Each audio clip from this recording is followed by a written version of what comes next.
Has the Xbox Activision deal been approved by the CMA? Well, if you only read headlines or thumbnails from the people who have been cheering for this deal, you might think that over the weekend on March 26th, 25th, that it was signed, sealed, and delivered, but it hasn't been. And many people are wondering why that is. What actually was the findings? What actually has transpired here? I'm going to look at the actual provisional findings of the CMA and their conclusions because it's quite interesting in light of Call of Duty playing a central role still to this day, which could actually help Sony in a different way than maybe people are thinking right now. This is definitely a win for Xbox, don't get me wrong, but it is just one piece of the actual provisional findings. So I put all the good information right here at the beginning so you don't have to go looking for it. So make sure you hit subscribe and the bell button. That way you do not miss these uploads. So many people have been claiming that the CMA approved the Xbox Activision deal in response to the recently updated provisional findings. If you actually read what they said, however, it is clear that the deal has not been approved yet. Okay, this isn't cope. This isn't some Sony fan who can't deal with the fact that Xbox got a little bit of a win here, but the deal's not been approved, so people that are saying that it's been approved are just flat out lying. That is not true. Now, this is within the realm of console game competitiveness within the UK. It's more of a dispute about Call of Duty and its impact on what competition would look like in UK console gaming, and this will likely provoke a response from Sony that may help their case for concessions and more rigid contracts and commitments from Microsoft, depending on how the CMA views their own findings. So first, I want to look at what the CMA actually said instead of just the people who headline hunt and put up thumbnails that are like, it's approved. No, it's not. Second, I want to look at the fact of why hasn't the deal been approved yet? What exactly is holding it back? What's our timeline look like right now? And I would also like to consider, why is mobile not a part of the conversation? Why has mobile not entered into the picture? Lastly, I do think this will help Sony in their push for specificity and rigidity with regards to Call of Duty. Let me read what was stated so that you can see why I think that. So first, what the CMA actually said. A careful read of this will show you that many are jumping the gun, claiming the deal's been approved. Just my measured reading of this will likely evoke claims that I am a Sony pony in denial or that I am mad. Simply reading facts and reading documents will get you called all kind of wonderful names because people are really evoking and embedding their own identity into this as if a $1 trillion company getting to buy a bunch of property is some kind of a win for them personally, which is a little bit weird. I have said for a long time, I ultimately think the deal will go through. I've said that since late 2022. I said with enough concessions and enough moves from Microsoft, I've continued to say, I think the deal will go through. It got a little dim there for a while. It felt like, man, everybody's beating up on Microsoft and kind of weighing in, but Microsoft has held their position, I think, rather well. I've continued to say they've handled the public PR immaculately, and they've done a very good job of making everybody focus on Call of Duty instead of mobile, which is hilarious as that red herring has worked seemingly even with the CMA, but they haven't looked at mobile yet, which is something I'm still waiting on. It seems that the big push that Microsoft made for the next 10 years with all the contracts that they threw out there really has helped them with respect to what the CMA concluded. Now, for the sake of being clear, I don't want anybody to think I'm cherry picking. I want to read through their actual opening statements here. Now, the actual PDF gets down into the minutia of why they rejected the 1-year analysis, why they felt like they should look at a longer tail of analysis. Then they started looking at a 5-year analysis.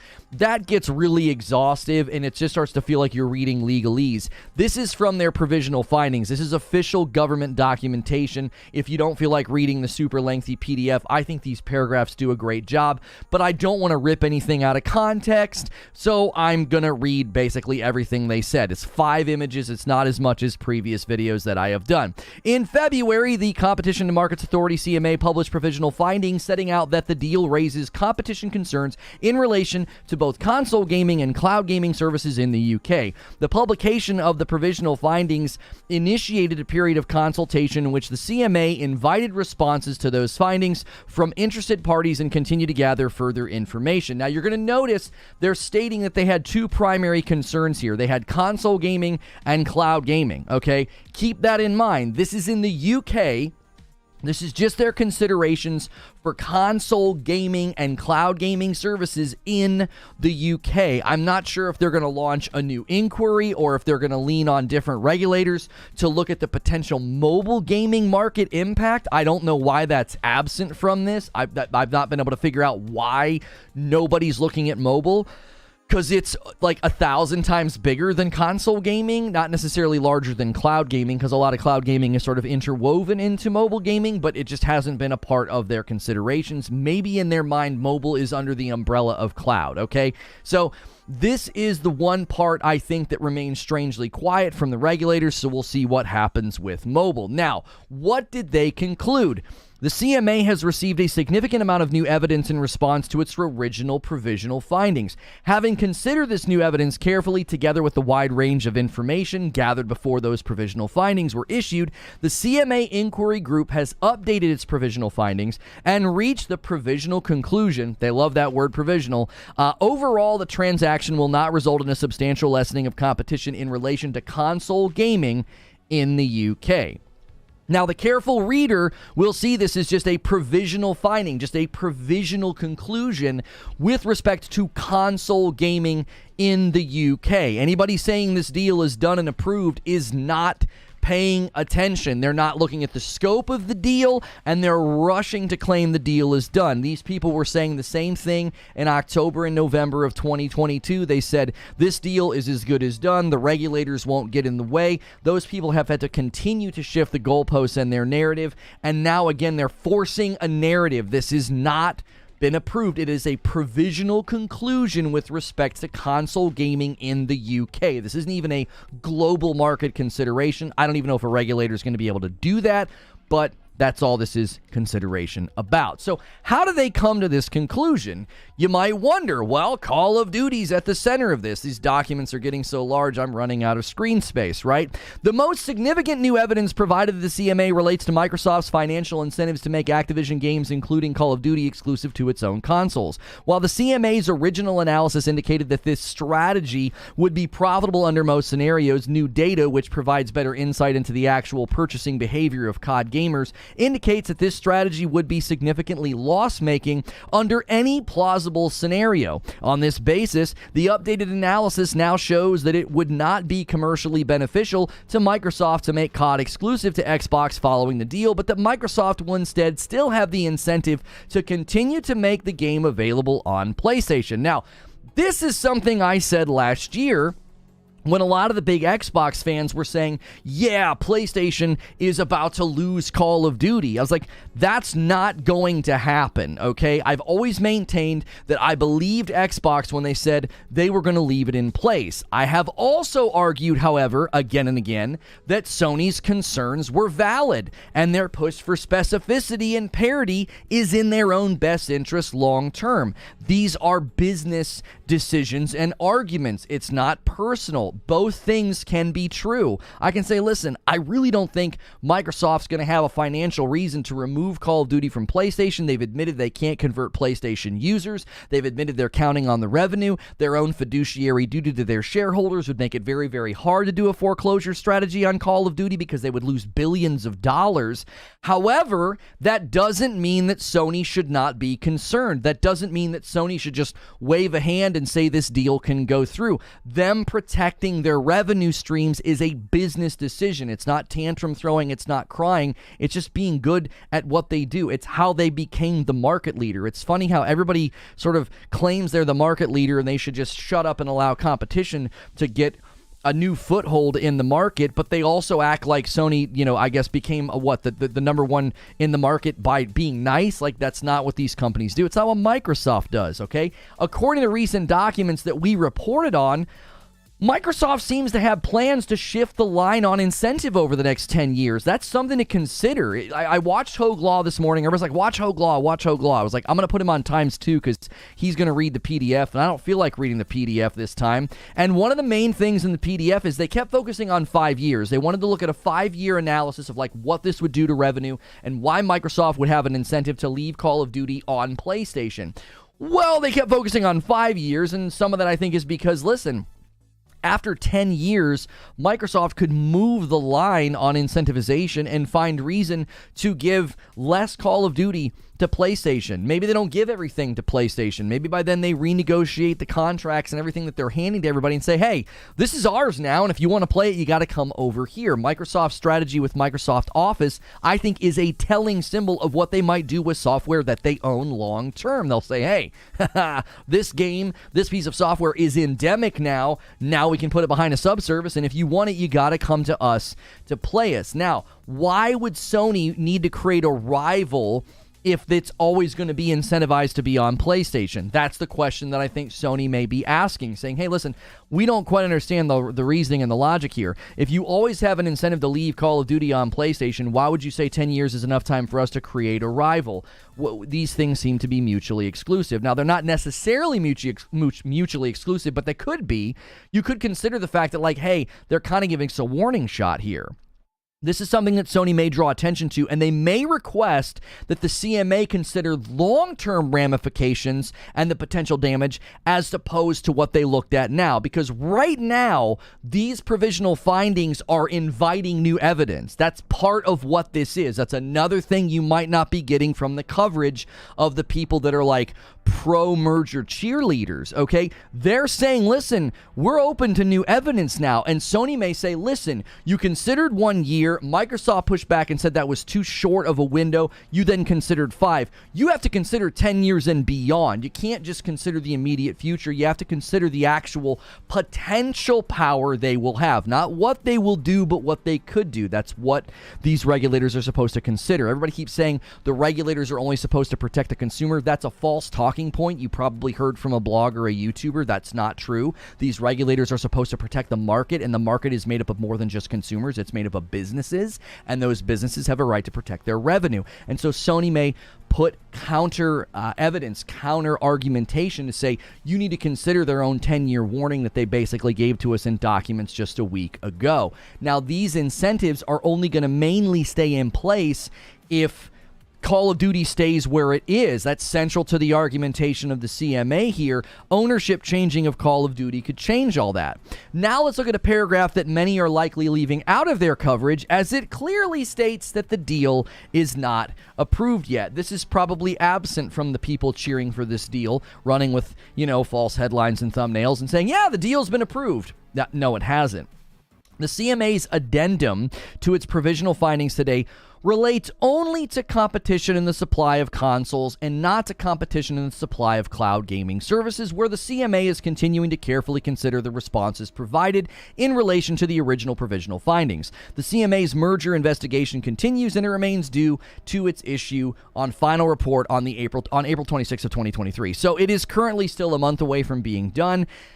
And they have to consider all the potential influence that this could have on the cloud gaming market. And again, where in the world is mobile? Is Apple going to weigh in? Is Google going to weigh in? What about China? What about all of the major players in the mobile environment and the mobile market? We're not seeing that. So cloud gaming could just be another kicking the can down the road. And once they finish those provisional findings, a new player may enter the ring and say, hey, hang on a minute. You considered console. You considered cloud. What about mobile? Here's all of our concerns. And that could launch an entirely new inquiry and investigation, pushing the deal even further down the road. And just so we are crystal clear here, okay, the included statements of Martin Coleman, the chair of the independent panel of experts that conducted this investigation, they actually included statements from Martin. And I'm running out of screen space here. There's so much things to look at. I want to really read this stuff because this is so much context that you probably aren't getting from the cheerleading squad of yay consolidation, yay giving a multi-trillion-dollar corporation more power in the market. Those people are cheering for the deal, and they might not be reading this to you. Provisional findings are a key aspect of the merger process and are explicitly designed to give the businesses involved and any interested third parties the chance to respond with new evidence before we make a final decision. Translation: there's going to be more coming in, more than likely. This is an opportunity for Sony and all interested third parties to say something, okay? That's what this is about. This is not about the fact that this deal is as good as done, and I'm going to crop that out now so I don't look like an idiot with it covering my face. That's what this is about. It's a provisional finding. This is going to give more people an opportunity to say something. You think Sony's just going to sort of take this deal lying down and walk away? I highly doubt it. Having considered, next paragraph, having considered the additional evidence provided, we have now provisionally concluded that the merger will not result in a substantial lessening of competition in console gaming services because, this word is such an important word in the English language, because the cost to Microsoft of withholding Call of Duty from PlayStation would outweigh any gains from taking such an action.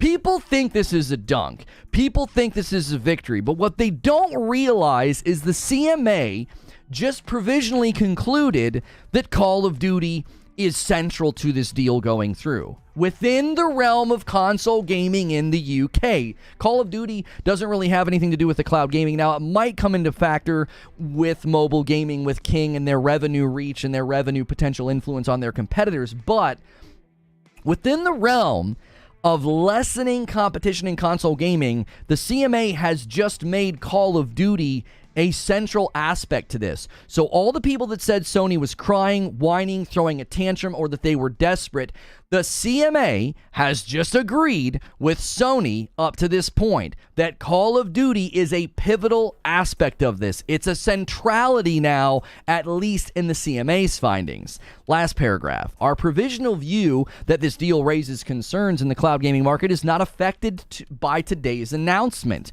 Our investigation remains on course for completion by the end of April. So he's saying, listen, what we just concluded about console gaming has nothing to do with what we end up discovering, thinking about, or concluding with respect to cloud gaming. These three quotes really drive home that the deal is not done. First, there's a chance for new evidence to be submitted according to the first paragraph. In fact, that's literally the point of this announcement. So many people miss this in their coverage. The point of this announcement is, hey, we have provisionally concluded this. You now have an opportunity to respond. That's what they're doing, is they're saying, all right, what do you guys think, Sony? I mean, we don't think they're ever going to take it from you. We don't think they could ever find financial incentives to do so. Well, yeah, I mean, Sony probably has something to say about that because I think they know what the long-term plan is. So at the very least, this could allow Sony to push for more rigid commitments and contracts from Xbox and literally cite the CMA's own provisional conclusion as evidence and say, listen,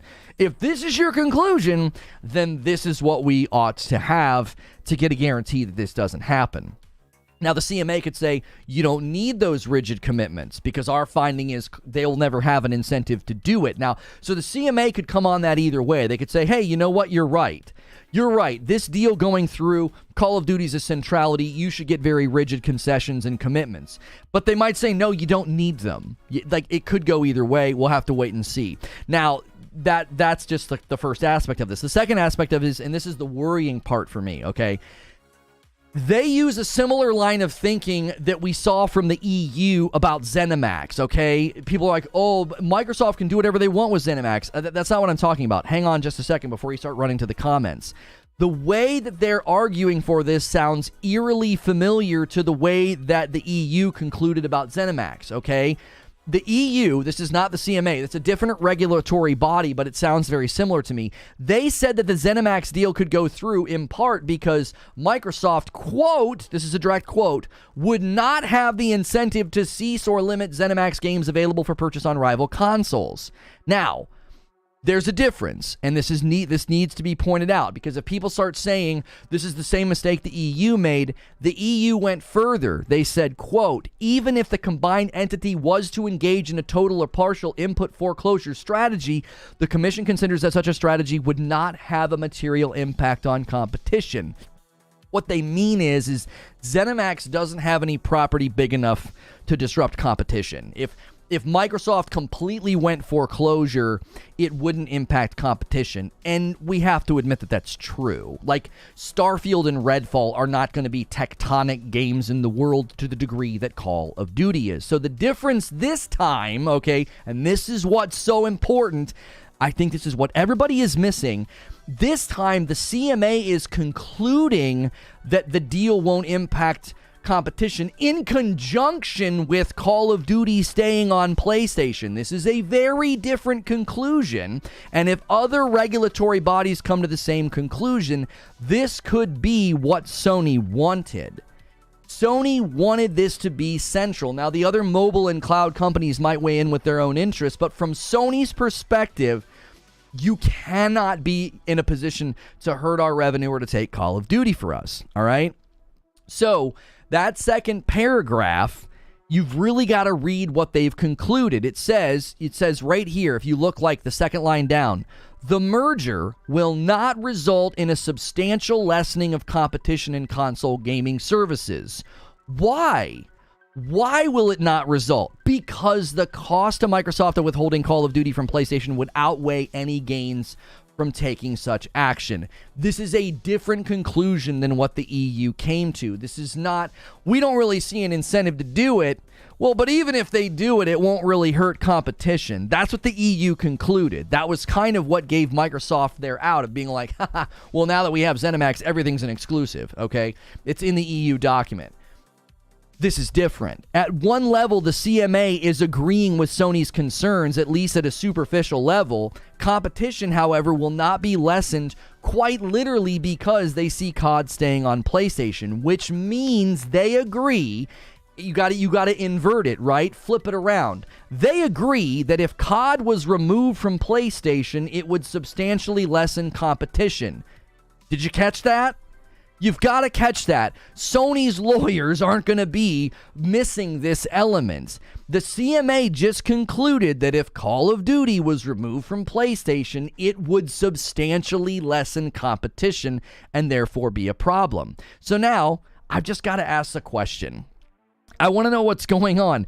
Why isn't mobile being considered yet? I can't get my head around how virtually none of the regulators have issued concerns about the mobile market. Even if we superficially accept the hand-waving that people do all the time, they're like, well, Google and Apple are so big it doesn't matter. Okay, that's not a legal argument. Okay, first and foremost, that may be true, but the regulators would still have to, imagine the impact on those companies and on the market. Like that hand-waving is not a legal argument. That doesn't really provide an adequate analysis of what could happen to property, to games, to storefronts, to consumer choices. So I'm still sitting here saying, where's Google and Apple? When are they going to weigh in on mobile? Like console and cloud? Mobile's bigger than both. So I don't know. Lastly, I do want to make this case.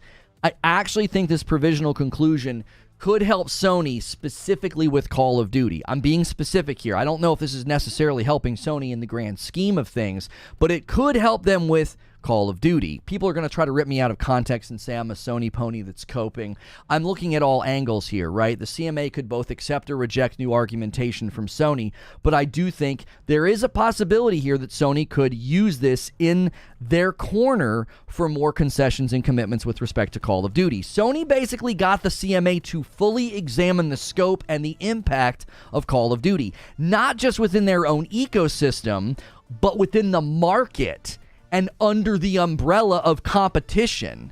I actually think the EU's conclusion on ZeniMax is going to come into play here. Sony can cite the similar line of thinking and reasoning, point to the lack of rigid concessions and commitments, and request those for Call of Duty. And according to the CMA's logic, they may be in support of pushing for such concessions from Microsoft, being like, listen, this deal going through, for console gaming especially, you got to give Sony a very strong commitment, because the minute that gets removed from their ecosystem, you are going to be significantly lessening and damaging competition in the UK. Given that the reasoning centers around Call of Duty staying in place, Call of Duty may in fact be the hinge that this deal turns on. So let me give you my thoughts and my conclusions, okay? The CMA has provisionally concluded that for console gaming in the UK, there will not be any substantial lessening of competition because in their mind, Call of Duty will stay on PlayStation, okay? Their line of reasoning is similar to something I've said many times in the past about the massive loss of revenue that would happen if COD left PlayStation. None of this is in conflict with me recently also saying that Sony's concerns are valid. They have a right to protect their revenue streams, and the CMA seems to agree with that argumentation, saying, yeah, if COD left PlayStation, that would significantly lessen competition. We just don't think Microsoft's going to do that. Given that you're giving your competitor power over a product that's lucrative for you, I think would be foolish. Anybody who thought Sony was just going to sit idly by and watch one of the largest games in the world where they have 48% of the buying populace and just let this deal go through, those people are just foolish and clearly choosing a side. Number two, now Sony, I think, has pretty strong provisional regulatory conclusions to push for a more firm commitment on Call of Duty.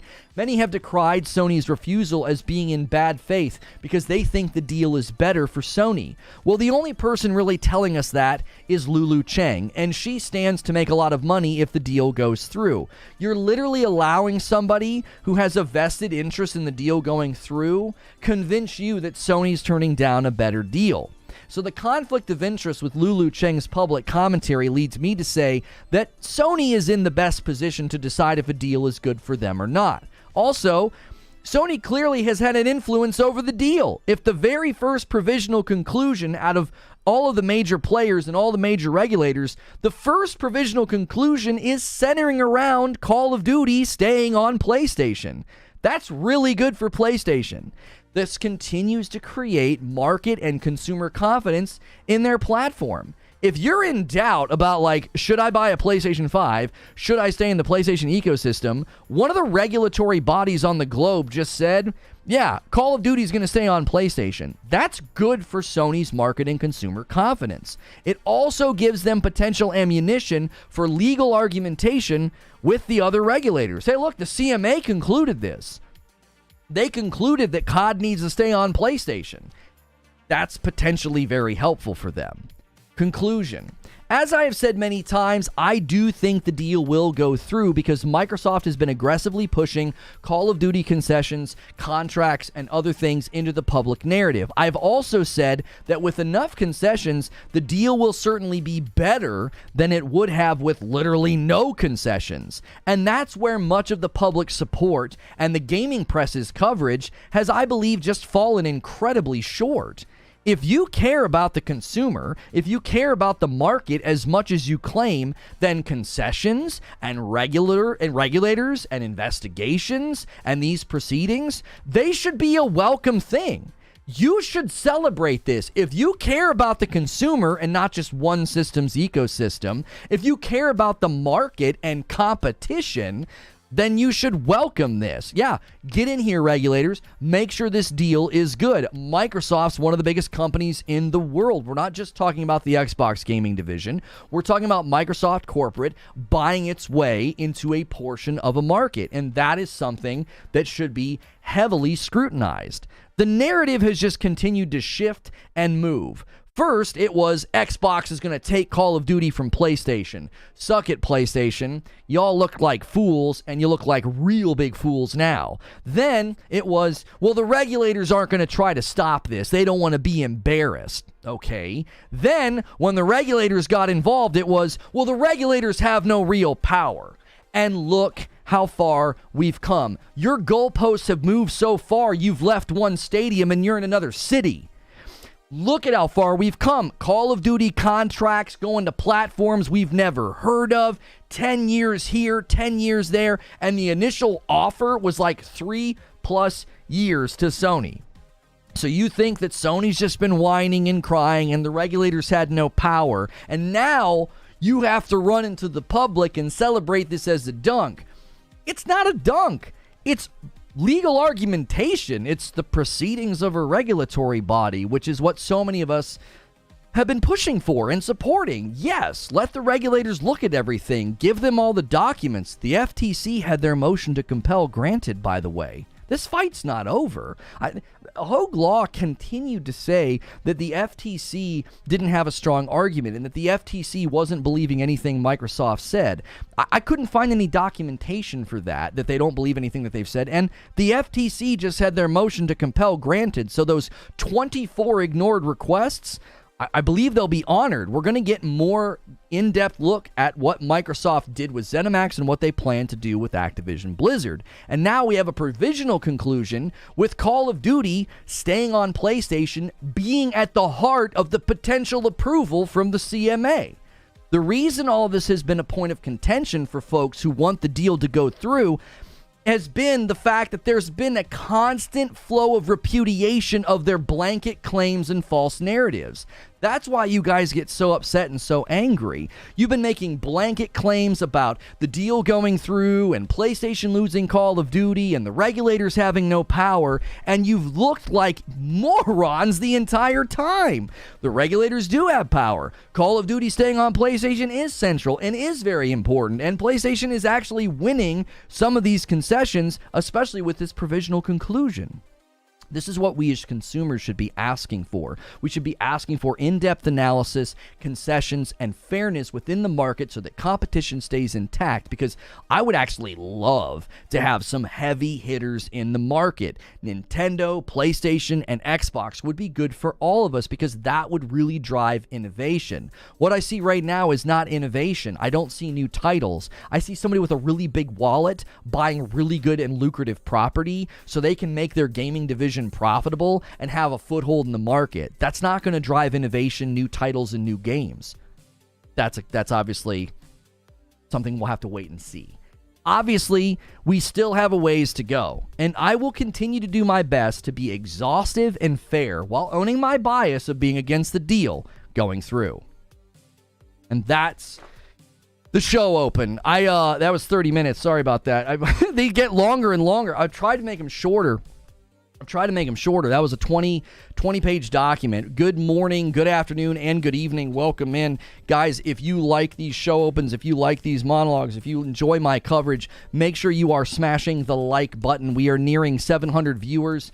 Let's do it. Let's get in there. And we appreciate you guys so much. We appreciate all the support that we have had over the years, both with our coverage as well as our variety gaming coverage. We really appreciate everybody leaning in for Diablo 4, the Diablo 4 beta, and all that gaming coverage. We have another video and another live stream planned today about Diablo 4, so stick around for that. But I want to talk about this with you guys. Make sure you're smashing like and subscribe. Make sure you guys are doing all the things that help out the video, and we can get our first member of the day as well. We shoot for that 25 member goal. You guys crushed it over the weekend. We've maintained 2,500 members all month long, and the next milestone obviously being 3,000. The show openers are getting better and better. Thank you.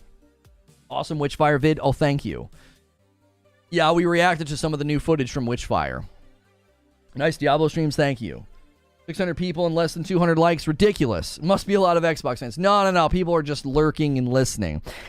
I genuinely do think this. I think that this helps Sony's argument for PlayStation. Now, this doesn't help Sony because Sony wants the deal to be blocked, okay?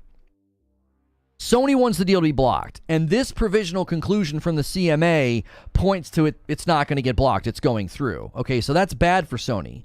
But what's good for Sony is Sony can now say, hey, a regulatory body just concluded that PlayStation has got to be able to keep Call of Duty. And they'll be able to use that in their argumentation. Like, I think that's something that was really absent from a lot of the other coverage. Thank you for a rose. Thank you for some of the gifts over here, Nerd Mother, on the Tickety Talk. If you guys want to interact with me, if you really, really want to support me the best, go to my profile, watch on YouTube, and become a member over there, or hit like and subscribe over there on YouTube. The big wallet rant is excellent. Also, exactly how Microsoft bought many apps and companies across the decades. It's part of how Microsoft grew to the beast that it is.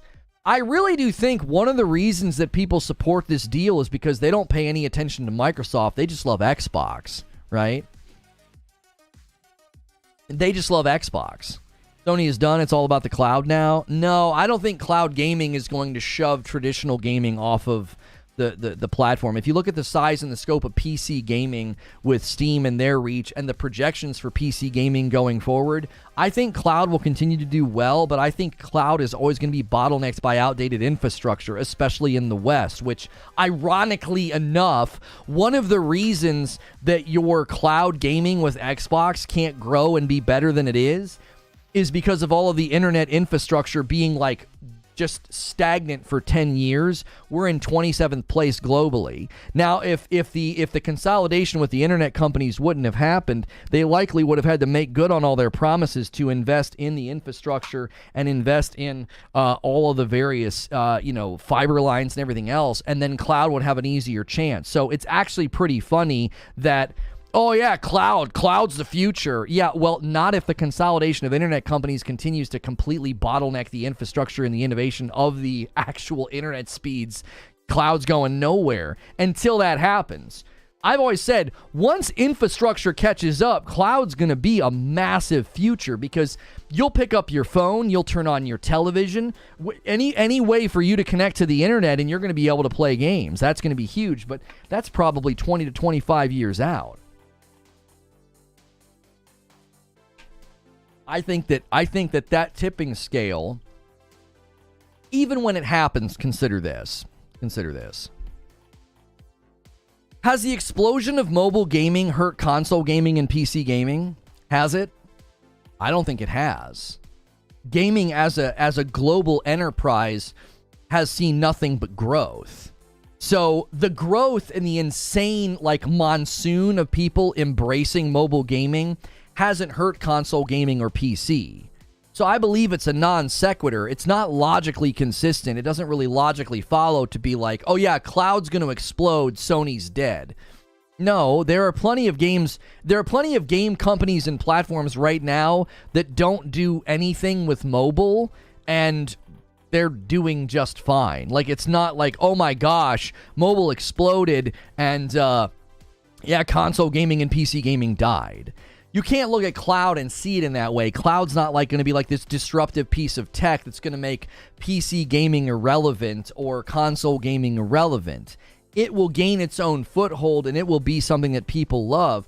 But I don't think that will eradicate hardware sales. I don't think that will eradicate a desire to have something that statically installs your stuff. Now, here's the real kicker with cloud, and this is where I think people forget that most of what cloud tech is going to do for gaming is going to be complementary.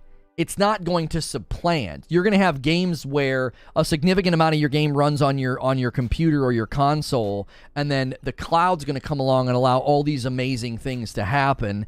And that, I think, is going to be the true marriage of gaming tech with cloud tech. Like, playing on the cloud, yes, I believe in the next 20 to 25 years will be incredibly lucrative and good. This is one of the reasons that Microsoft views their true competition as Amazon and Google, because those are the companies that are large enough to be disruptive or at least be very monumental in the cloud space.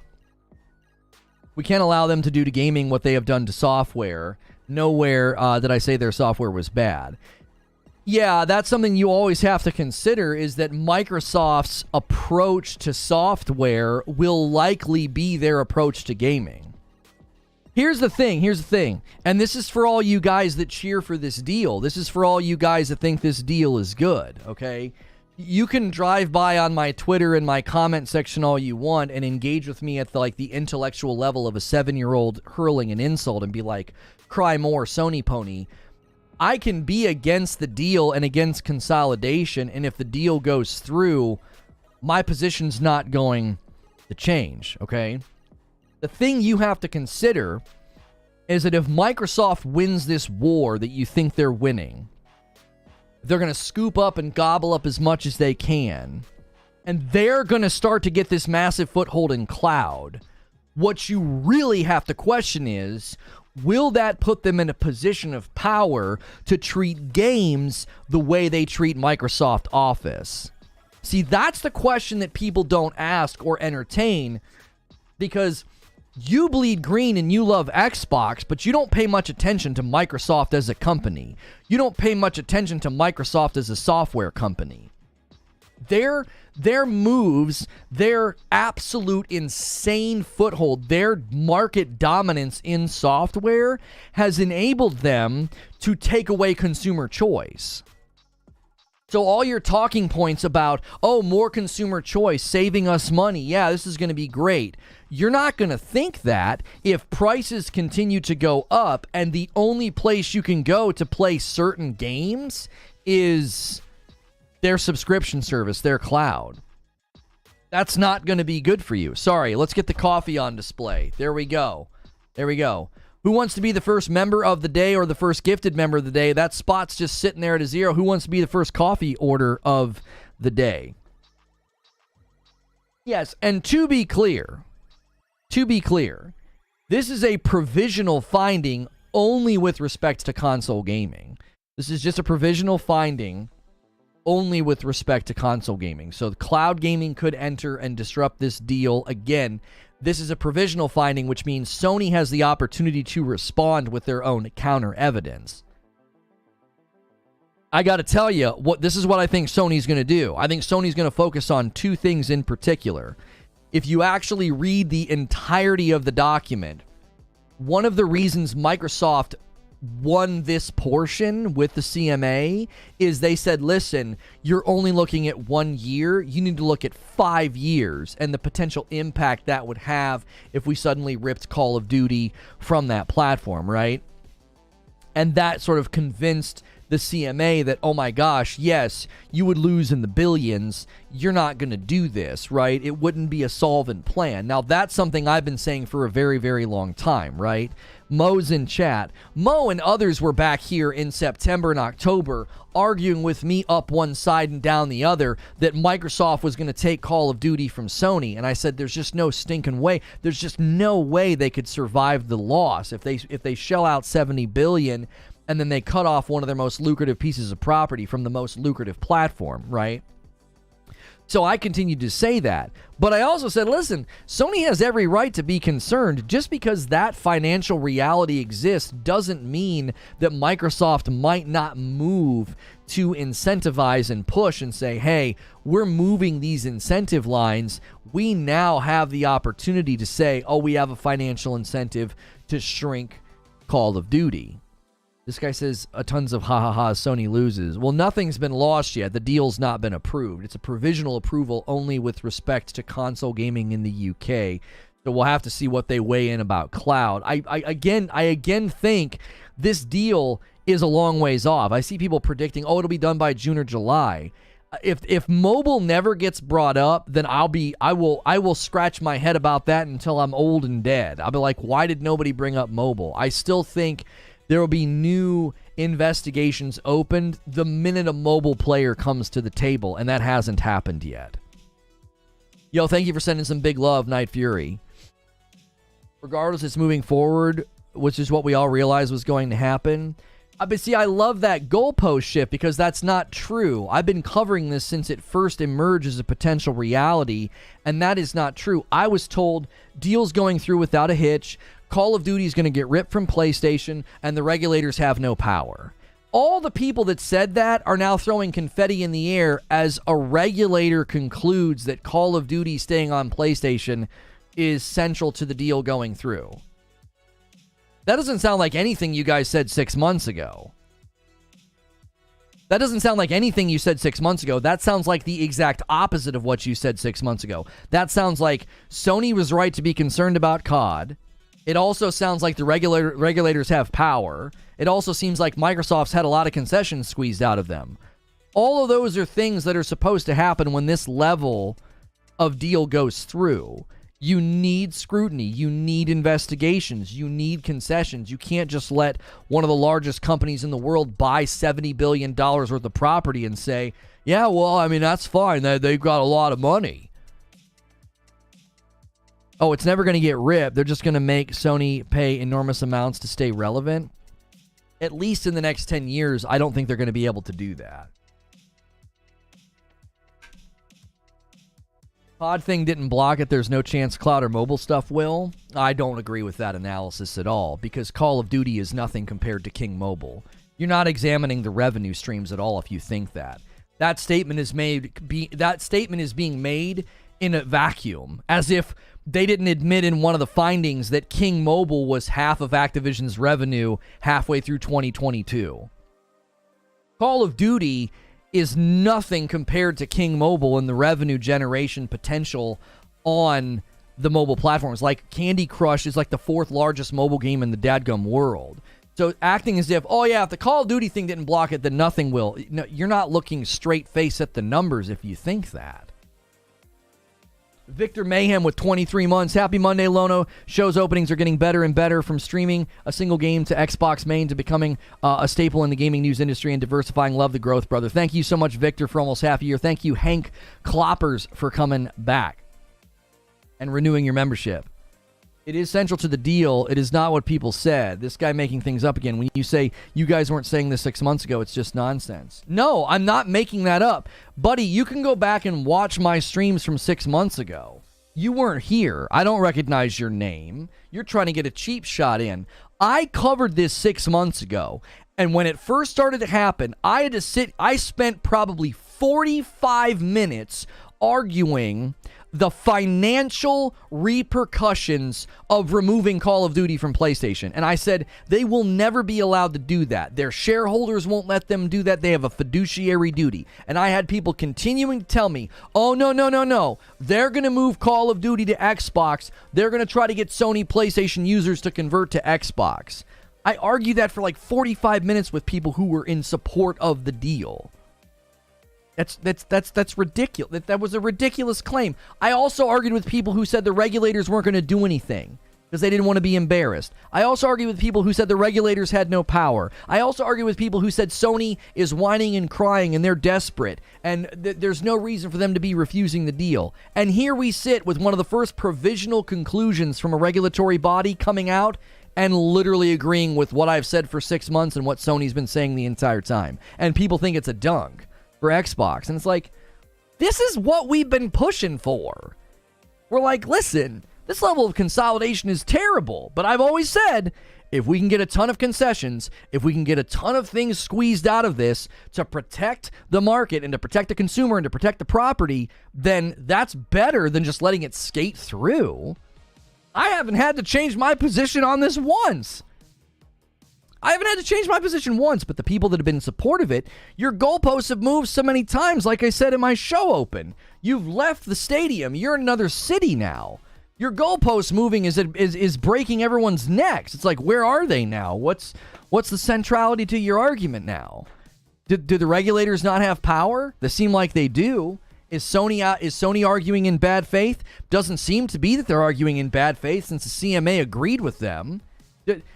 Does the 3-year extension offer back in September, was that a good offer? Because now we're being told the 10-year offer is a good offer. Well, which is it? The only concessions that were made with a 10-year deal, the only one who hasn't right now is Nintendo.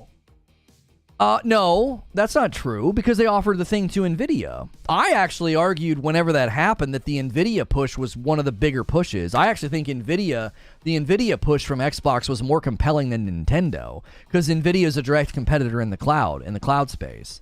Microsoft is, I think, going to cite that. That'll probably be they'll cite that argumentation in the CMA investigation into cloud. They'll say, look, we already signed a deal with one of our cloud competitors. We have no desire to harm our cloud competitors. Thank you for Cat Paws over here on the Tickety Talk.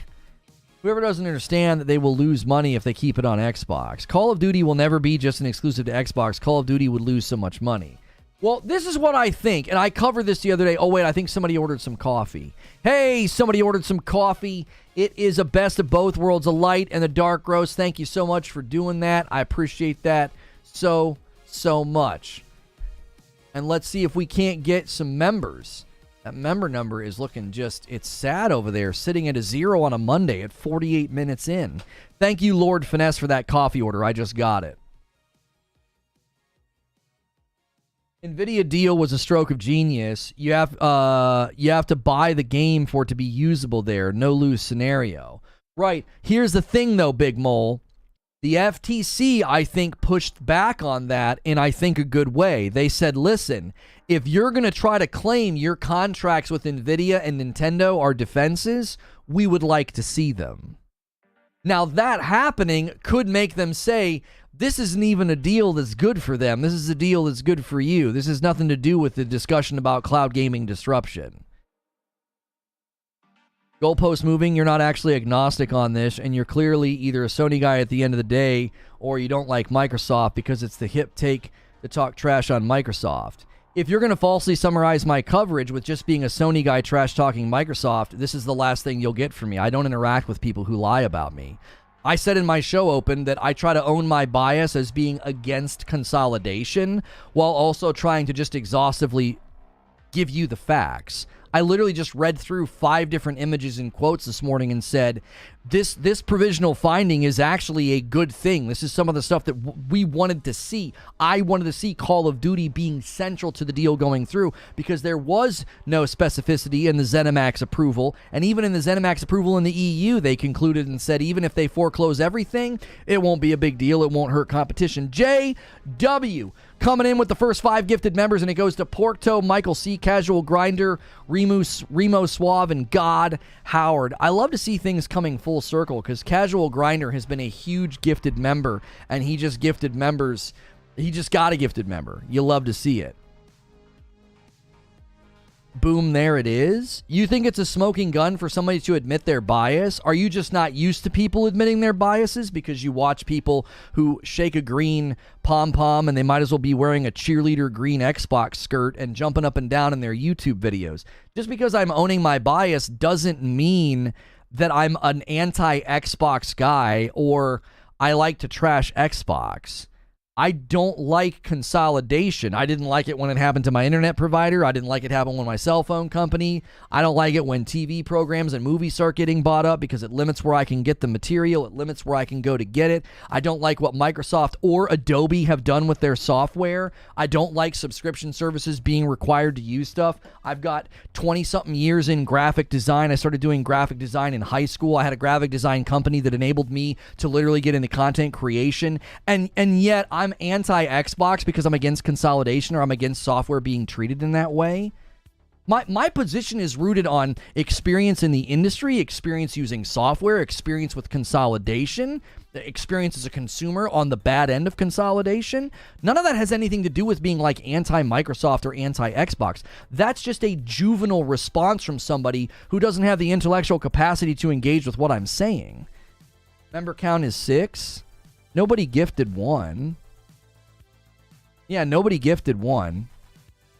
Listen, you guys have to understand something. I can't move this number when somebody renews. I would lose money on that deal. Do you understand that? Like the basic calculation of that? If I have to move this number and then gift 5 every 25, if I have to do that every time somebody renews, I would lose money on that deal. I'd be throwing money away. I do it every 25 new members as a thank you. That would be a financially reckless decision. Mo says, let them buy them all. I don't care. As long as I can play good games, I don't care. Hank became a new member? Well, I'm not seeing Hank. I scrolled up. Where's Hank? No, Hank Kloppers has a purple badge. That is not a new member. Come on, guys. Don't flat tire the chat to scold me about a member that's clearly a renewal. He has a purple badge. I've been doing this for a while. I've been doing this for a while. The white badge is super recognizable when someone becomes a member.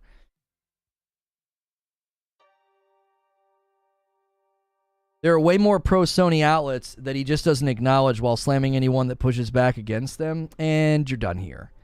I don't have tolerance for people like you anymore. You come in and talk about me and slam my coverage, you can find a new place to hang out, and you can take your purple badge with you. You are not somebody that I want here. You are an undesirable. I would rather engage with people who want to debate me, not get sideline swipes about me and my coverage. So that's me walking you to the door and saying, you're just not welcome. I don't have any who can believe Microsoft and Xbox are capable to deliver those good games with their track records. Yeah, if I'm just arguing purely as an Xbox consumer, right? if I'm purely arguing as an Xbox consumer because I have a Series X and I have Game Pass Ultimate, I would say, look, man, you guys have like a really, really shaky track record right now. I would rather you invest in your existing companies, launch new property. Like, I don't understand. Like, that to me, I feel like that would benefit me more. Seriously, think about it. I have an Xbox Series X and I have Game Pass Ultimate. Okay? I also have a PlayStation 5, I also have a Nintendo Switch, and I also have a PC. How on earth does it help me if suddenly a bunch of games are owned by Microsoft? I want you to walk me through that. How does that benefit me? Diablo 4 is still going to launch. Call of Duty is still going to launch. These games are still going to launch. Parent company name change. How does that benefit me at all? Because I game everywhere. So this idea that like, oh, you're a Sony pony. Actually, no. I literally have every rig and I play games wherever they are. I'm a fully orbed gamer. I'm not some limping one platform gamer who like has to defend their cherished piece of plastic because it's the only place they can play games. And yeah, take that as a slam.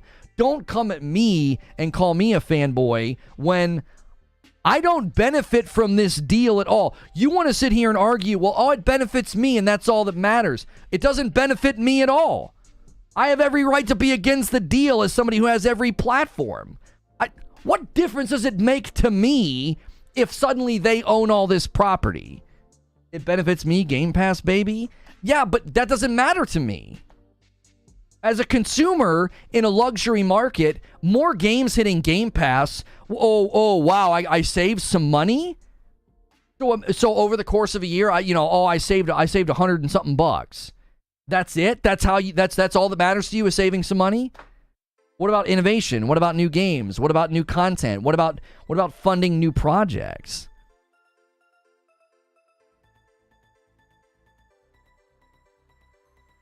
Thank you so much for 5 gifted members, Ryan.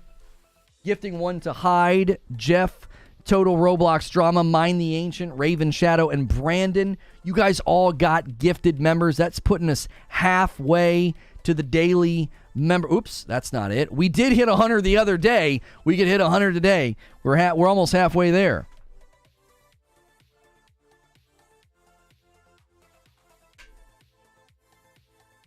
Don't you pay for Game Pass? I do pay for Game Pass. It's not just Game Pass. Games are better with friends on Xbox. That has nothing to do with this acquisition, though.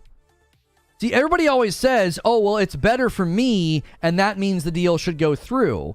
But there are plenty of people in the consumer base that are like, I don't care about any of that. I don't care about any of that. I have every platform. I don't have any qualms buying a game. I'm not a penny pinching gamer. I'm not a dollar menu gamer. I like buying games. I like Game Pass as well. I don't only like one thing. Do you understand? Think of it this way. If you've got a bunch of restaurants that you like visiting, and one restaurant that's known for its buffet starts buying the restaurants over here that you really, really like, and it converts their food into buffet style, that doesn't automatically mean I'm getting more or better food. Oh yeah, more buffet, baby. More $8 buffet. Yeah. No, that's not an automatic benefit to me as a consumer. I might be like, well, now you're kind of making the food for mass consumption. Have you ever had the food like the eggs they make at a hotel where they make it for a bunch of people?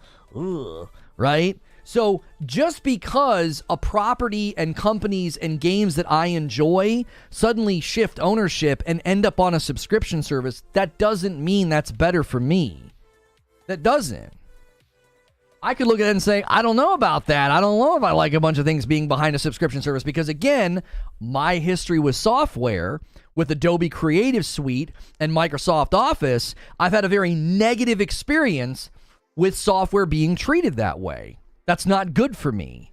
It's not good when a company takes power and says, you want this? It's behind a sub fee. And I see that as being the strategy here with Microsoft. A $5 tip from Jericho. I think it benefits us because Phil said he wants to empower them to work on other franchises. You'd really be able to empower them to work on other franchises if you just handed $70 billion to all your existing developers.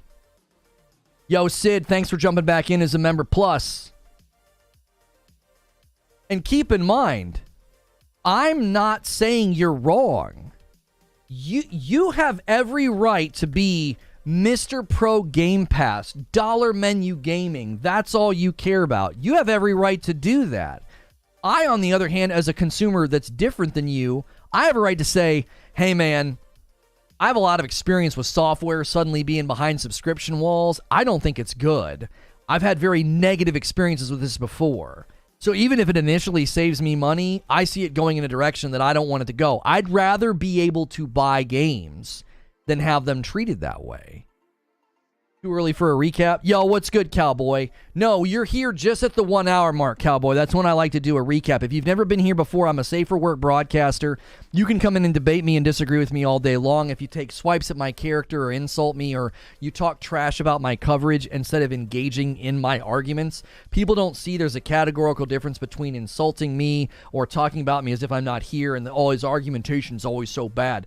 That's not engaging with my argument. These are two different categories. The people that can't seem to get out of this swipe peanut galleryville, you just get walked out the door. The people that debate me all day, man, debate me. I love it. It's fun. So make sure and hit subscribe. Make sure and hit the bell button. Make sure and hit the like button if you enjoy this level of coverage and this kind of candor and this kind of back and forth. You're not going to necessarily get this level of engagement with anybody else on YouTube. Also consider the fact that I'm safe for work. Many people treat me like a podcast. They throw me on in the background.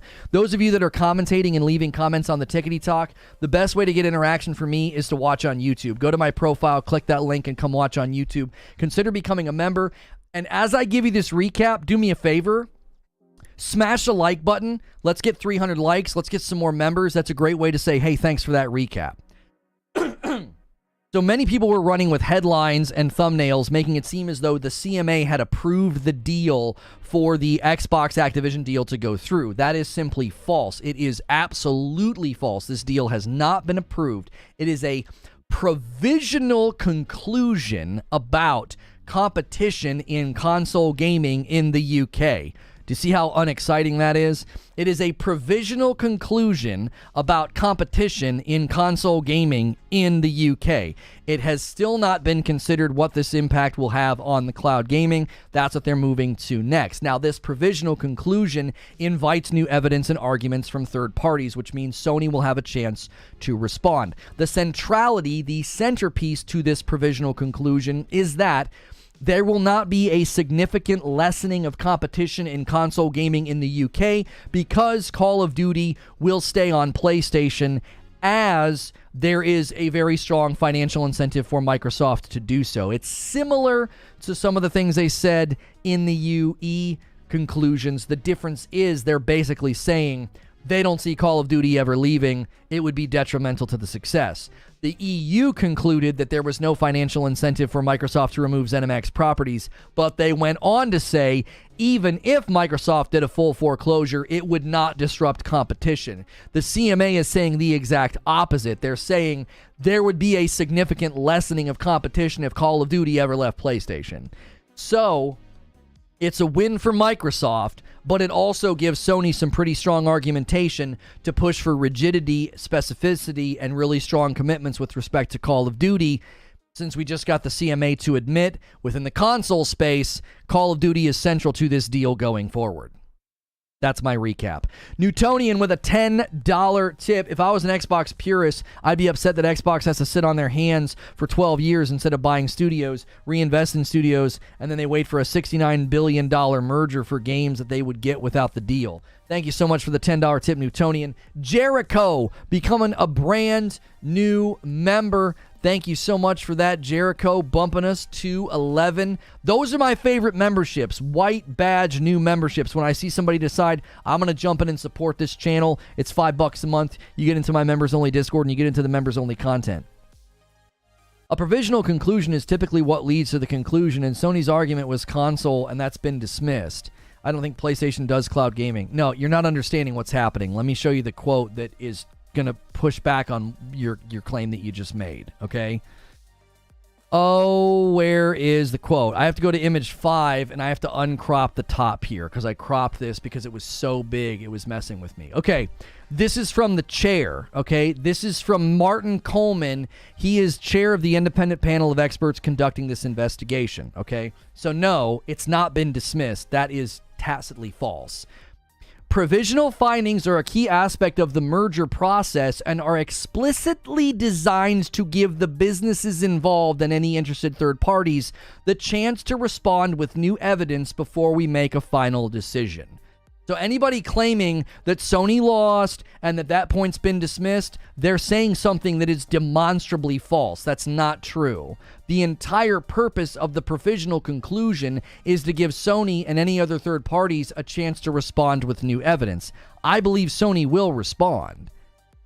I believe they will. I believe they will say, wait, hang on a minute. Because if you actually look at the argumentation that led to them thinking this, Microsoft I think they argued very well for their case. They pushed back and said, you guys are only considering 1 year, you should consider 5 years. I think Sony's going to come to the table and say, in light of Microsoft's recent comments about us being able to build a rival to Call of Duty in the next 10 years, we need this to be further investigated, because if their plan is to remove it after 10 years, you need to analyze market impact a decade out and see whether or not this would have a detrimental effect on Call of Duty, because here's all the trajectory and growth patterns of how much money we aim to meet and make. If even in the most moderate projections are made for Call of Duty's growth on the PlayStation platform, then this could be very damaging us in 10 years if they decide to pull it. So I think that's going to be part of Sony's response. Yo, Striker1, thank you so much for renewing a member plus 15 months. Welcome back. Appreciate it so much. Halo dead, Gears dead? No, Gears isn't dead. I don't know what level the most recent Gears game had commercially, but I thought the most recent Gears of War game was great, and Coalition's currently working on the next one, and they're moving everything to Unreal 5. So the next Gears game could be a huge win for Microsoft. Yeah, I would agree that Halo's in a terrible spot. Halo is doing fine now.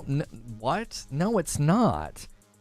Halo is not doing fine. Please don't make us waste time debating on whether or not Halo is doing fine. Gears is far from dead. I think Gears could potentially be a huge win for Microsoft long term, because if Microsoft starts landing some of these Unreal 5 games like Hellblade 2 and then the Coalition drops Gears, that could be amazing. But saying Halo is fine right now is just laughably silly. Their player base numbers are terrible. 343 has been downsized. That game is on life support. That game is on absolute life support. It's not dead, but it's got a pulse, and that's about it. Yo, True Gohan with 6 months. True SSJ Havoc. Crazy, I found this channel via Sonic Frontiers. Glad to see someone look at the deal from logical angles and stand on their points. That's integrity. I appreciate, dude. Thanks for half a year of support. Welcome back in. Halo needs to be good, not just fine. Yeah, I don't think you can look. I don't think you can look at Halo as it stands right now and say it's anything but on life support. It's barely alive. Anybody. Halo Infinite's always been good. Yeah, see, it's really hard to take anybody serious who thinks and argues that. That game is in absolute disarray. Even some of the biggest fanboys have turned on that game and said, this is a joke, this is terrible, this is bad. The way they handled it was terrible, the development was terrible, it was clearly an engine problem. It's not an agile game that can update itself and improve itself in any capacity at all to survive as a live service game. That game is... No, it lacked basic features from launch, and I'm not going to spend any more time debating Halo because that's not today's discussion. If you think Halo's been great or it's been fine since the beginning, your intellectual credibility's in the toilet. It just is. No market analysis, no consumer analysis, commercial analysis, even content rhythm analysis would absolutely destroy that perspective. That's just isn't. It's not even worth discussing any more than that. I'm moving on. Please don't flat tire chat with Halo. Like, Halo is a flat tire. I don't need the flat tire in my chat. The point I think here that everybody's missing, I want to debate this with you guys. Let's debate this. We're over an hour in, and we haven't really debated this yet, so I want to debate this point, okay? I actually think this provisional conclusion helps Sony.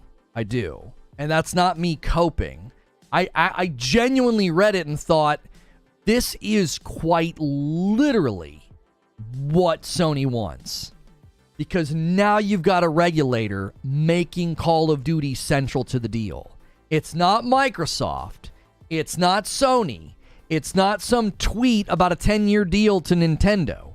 This is a regulatory body coming to a provisional conclusion that Call of Duty is central to this deal going through. That in order for competition to not be significantly lessened, Call of Duty's got to stay on PlayStation. Now, that's a win for Sony. It's also a loss for Sony. Hear what I'm saying. This is a loss for Sony. There's no way around it. Because Microsoft just got a leg up in the argument to get the deal to go through. And I said weeks ago, Sony can be both against the deal and push for concessions. That's called a multifaceted business strategy. Online MVP with 25 months and a freaking gold VIP membership. And he gifts 10 members. 10 members to the community. It goes to Rojo, probably Rojo, True Shinobi. Or maybe a Rojo, like Red True Shinobi. Jeeves, Abdel, Adrian, Lil Archie, Cyber DNA, Brock, Dez, Sebastian, and Dunk Lar. Another red badge in chat. So if in my estimation, Sony had a multifaceted strategy here. We want to block the merger. If that doesn't happen, and I continue to say that I thought the deal was going through, then Sony was going to push as many concessions out of this deal as they could. It's actually a brilliant strategy. I think Microsoft's strategy has been equally brilliant. They have been slow to come to the table. They have been slow to make concessions. That's a really good strategy. They have been very, very expertly, I think, pushing for PR, pushing for contracts. I think they've done a very, very good job. And clearly, they won this round. Like, hey, look at that. This deal won't hurt competition in the UK, but Sony can push back and say, yeah, under the condition that we get to keep Call of Duty. Do you see how that's why everybody that wants to play this game of like, there's either a winner or a loser, it's like, that's a false binary. That's a false dichotomy. There's not a winner or a loser in this. I've said for months, if this deal goes through, I want as many concessions as possible. I want as many protections and commitments as possible. Because a deal of this size and this nature could be very bad for us. I don't care who the company is. I don't care how much you like them. That's just the facts. And one of the first provisional conclusions we get is, yeah, Call of Duty staying on PlayStation central to this deal going through. JC says, Sony's response is just a formality according to the regulatory steps. They are no longer a part of the conversation in console gaming. False. False. I'm going to keep shooting that down as false. You can lie as many times as you want. It won't make it true. Provisional findings are a key aspect of the merger process and are explicitly designed to give the businesses involved and any interested third parties the chance to respond with new evidence before we make a final decision. That's really strong language. Explicitly designed. It is literally designed so that now Sony has a chance to respond. Sony is not out of the picture with respect to console. That is a lie. You're saying something that is false. Now, that doesn't mean that Sony can win. That doesn't mean that Sony has any compelling arguments left in their pocket. It doesn't. They may come to the table and say, that's all we've got. In light of your provisional conclusion, we would like a more rigid commitment from Microsoft. Like, they may come to the table and be like, we don't have any more evidence. That's the best we had. But in light of your conclusion, we would like more provisional, we would like more rigid commitments and contracts from Microsoft. Do you see? That's what this was. This was provisional findings. Well, no, this was an update to their provisional findings that they already published. This was an update to provisional findings about console competition in the UK, and it's literally says that these are explicitly designed to give businesses involved in third parties a chance to respond with new evidence. So, like, it says right there, provisional findings. So the thing that you keep parroting in chat, this was provisional findings. This was provisional findings. Yeah, you're right. That's the first two words you see right up here. Provisional findings are a key aspect of the merger process and are explicitly designed to give the businesses involved and any interested third parties the chance to respond with new evidence before we make a final decision. This part of the provisional findings is designed for Sony to respond. That's the chair of the panel saying that to you. And you're like, nah, dude, Sony's out of the picture, man. Sony can't say anything now. That's not true. Who told you that? Where'd you read that? Where'd you read that? It's basically a fair way to play the game. Right? So an update to provisional findings is provisional findings. Yes, it's an update to their provisional findings and saying, listen, this is what we anticipate concluding about this. You now have a chance to respond. And think about it. The reason that they're doing that is because, let's say, April rolls around and that's the conclusion that they come to, and then Sony appeals it. Well, that just makes everything take way longer.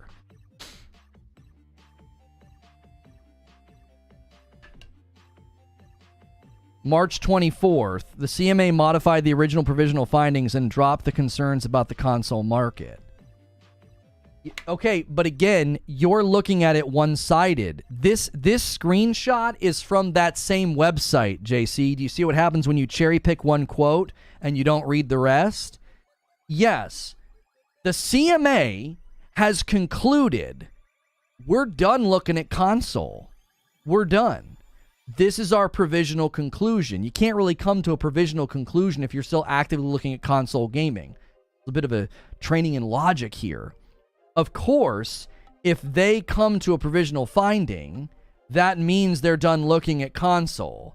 And the purpose and the design of provisional findings is for everybody involved now has a chance to provide new evidence. You have to look at the entire picture. You're trying to cherry pick one picture and come to a false conclusion. Yeah, Sony's out of the picture now. Sony can't say anything. That's not true. It isn't true at all.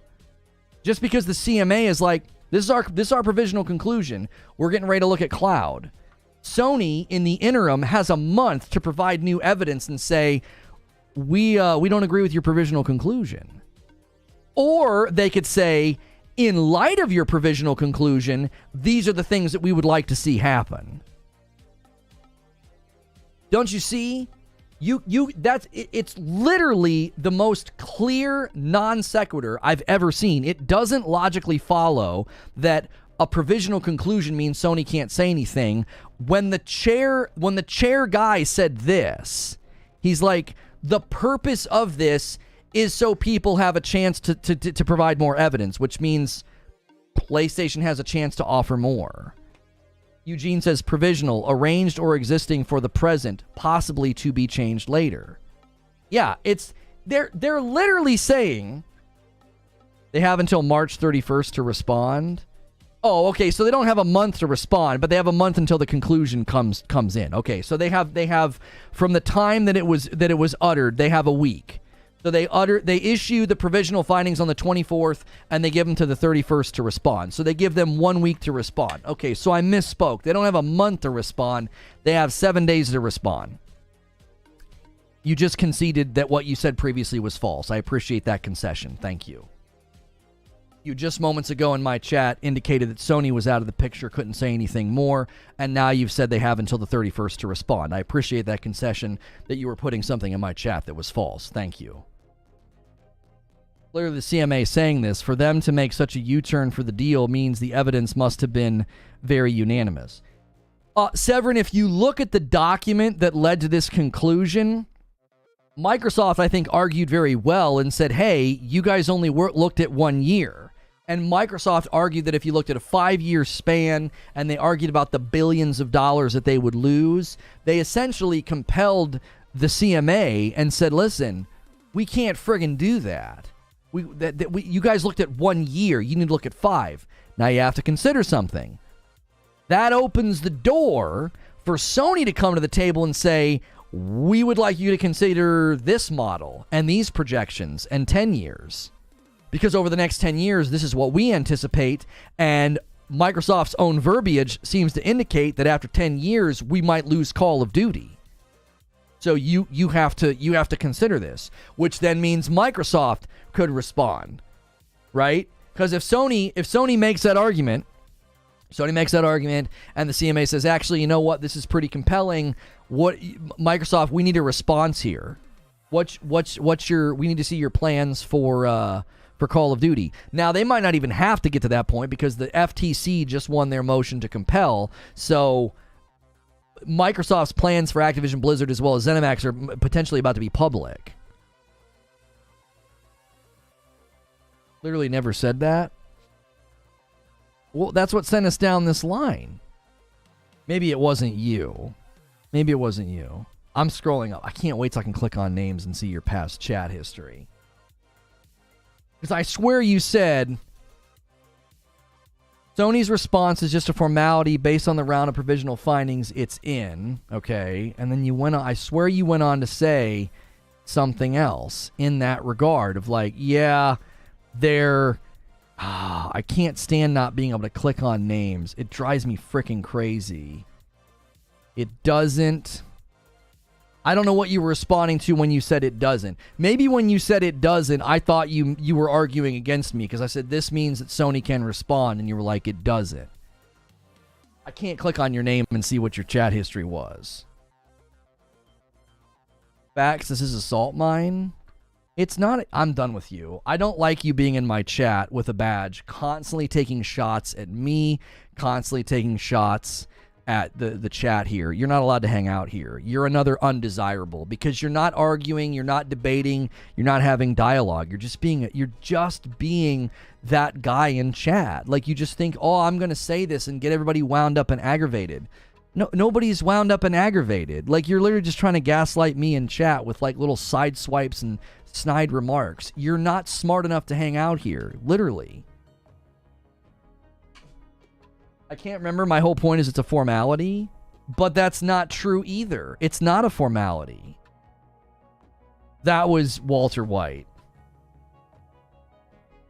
Knew that was coming? Yeah, I can tell when someone's literally just trying to gaslight chat. You're just trying to gaslight chat. Like, you just keep taking shots. You just keep taking swipes. You know? It's like, you're not welcome here. You just aren't. And I can't stop clicking. Oh, there we go. I really want to find what you said because I really feel like you're reinventing what you said. No, here it is. You're not being truthful, JC. Sony's response is just a formality according to regulatory steps. They are no longer a part of the conversation in console gaming. That's false. What you're saying is false. I appreciate your concession that it's false by saying they have until March 31st to respond. You said something that isn't true. That's a theme with you. You spout off things that aren't true. Yeah, they're no longer a part of the conversation. That's false. That's not true. You just conceded the falseness of that. They have until the 31st to respond. That means they're still a part of the conversation. Based on the steps they're in, I don't really think they're part of the conversation. The rest to me is a formality. Wonderful opinion, not rooted in fact or even the states from the chairman of the independent panel of experts. That's a wonderful opinion that's not rooted in fact. The chair of the independent panel has stated quite the opposite to what you're saying. Well, in my opinion, it's just a formality. They're not a part of the conversation. Your opinion doesn't mean anything. That has nothing to do with my coverage. This isn't even my opinion. This is me reading what the guy said. It's what he said. That's all I did. I read that and said, that means Sony has an opportunity to respond. Here's the possible ways that Sony could respond. Well, in my opinion, that... Shh. No one cares. No one cares what your opinion is. That's not what we were discussing. I don't mind opinions. I think opinions are sometimes very worthwhile. But in this discussion, with my reporting and your attempt to act as if I was saying things that weren't true, I'm reading facts, documents, and statements from the chair of the body that regulated this, or that investigated this, I should say. Your opinion, that doesn't hold any weight here. He used a prop again. I wore this shirt on purpose. Eugene's so mad. Creature! Creature! Get your man to use the prop again. Knight 685. Thank you so much for renewing your member. Based on Florian, a written submission to comment on the CMA's finding that there is no console-related theory to harm. It's not going to make the CMA turn around again. It's just a formality. So you're supporting your opinion with someone else's opinion. Whew. Wow. That's incredible. This is the best pizza in town. Why? Because Hank says it. That doesn't mean it's the best pizza in town. I think this is the best pizza in town. Oh, but that guy thinks it is. Oh, okay. Whew. That's dizzying reasoning abilities there. That has nothing to do with what we're talking about. Helix Music with 5 gifted members, pushing us to 26 members on the day. I now owe you guys 5. We're going to do rolling goals just so people know. Every 25, I owe you 5. So right now, I owe you 5. You got 1 banked. He said to sum it up, the deal's going through, but Sony and anyone else has the ability to bring up new evidence to investigate if they like. Pretty much what I'm gathering. That's what I'm saying. Like, your opinion about it being a formality, your opinion about it not turning the tide, I wasn't saying it would turn the tide. I wasn't saying it would turn the tide. I said this leaves opportunity for Sony to respond. I speculated the number of ways that they might respond. Thank you again, Helix, for gifting members and getting us to our first daily member goal of the day. I appreciate that. So, like, and as I've said many, many times, and see, this is what's frustrating, JC, you don't listen very well. I said so many times this morning, I think the deal's going through. I think this is a win for Microsoft, but this could help Sony in their argumentation about Call of Duty. And it turns into, deal's going through, bro. Deal's going through. No. Sony's out of the quick. No, this is a formality. Sony's not even a part of the conversation anymore. What? What do you mean?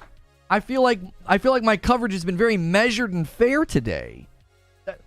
Big win for Microsoft, but a provisional conclusion of a regulatory body right now just made Call of Duty central to this thing going through. That's not a one-sided dunk. That's not a one-sided dunk. That means that Sony has successfully made Call of Duty pivotal and central to this going through. That's what they've been pushing for the entire time. If we can't block this deal, we want Call of Duty to be central to this thing.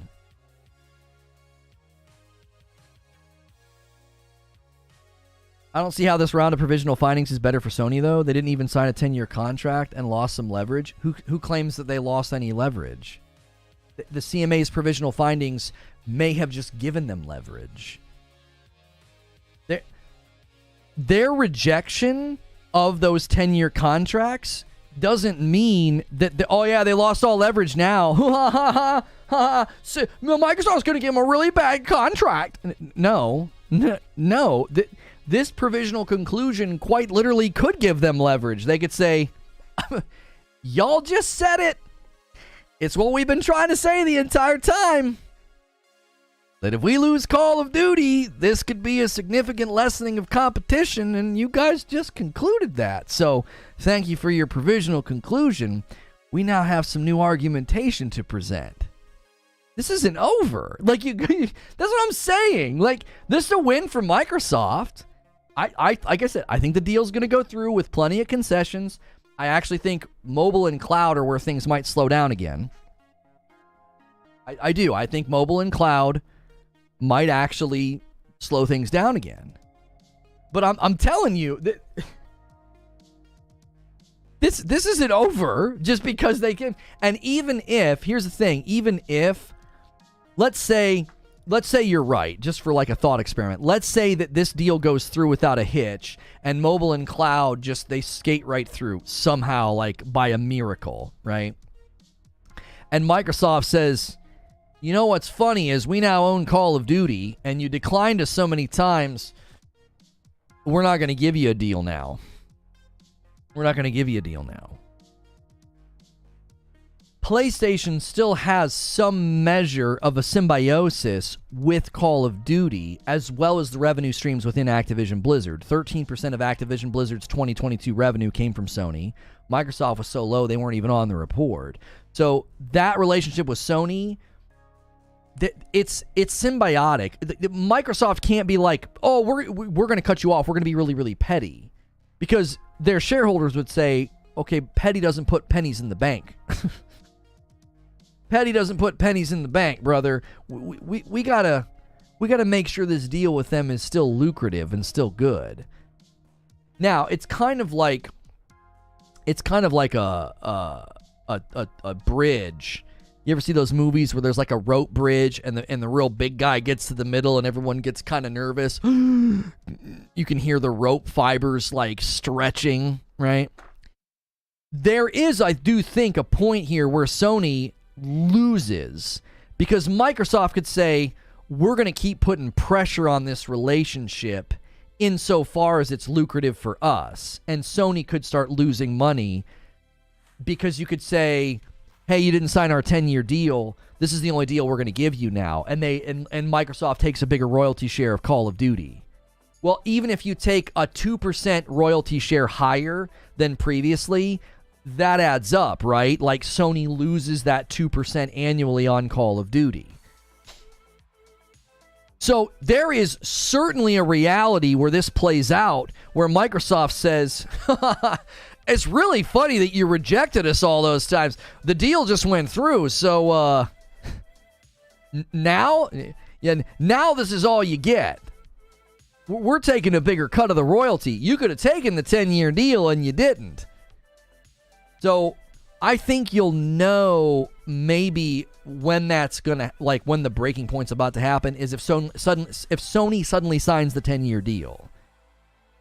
Like if Sony suddenly like, oh yeah, we're signing the deal, well then they know this thing's about to go through. We better sign now, or we're going to get potentially hurt in the long run. We'll take 10 years of this deal. That's better than leaving ourselves open to Microsoft suddenly taking a higher royalty percentage or something, because they were going to offer them the additional 3 years or whatever. I believe the contract goes until 2024. Isn't that when the contract comes up for renewal with ABK?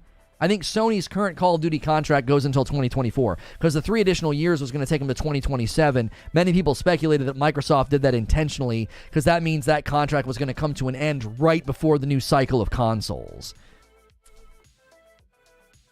I'd like to know why you feel mobile could be an issue considering Google and Apple's current dominance. Wouldn't introducing a third player be the opposite of consolidation in that case? Jose, that's for greater minds to analyze.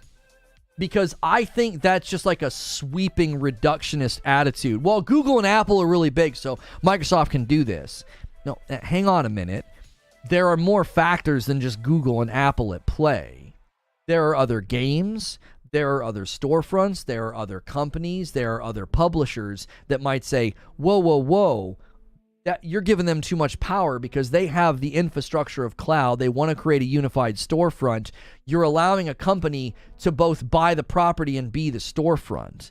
And a regulator might look at that and say, yeah, this is not a good idea. We can't let you do this. I'm like, they're entering into just purely the digital aspect. Like they don't even have to make the hardware of the phones.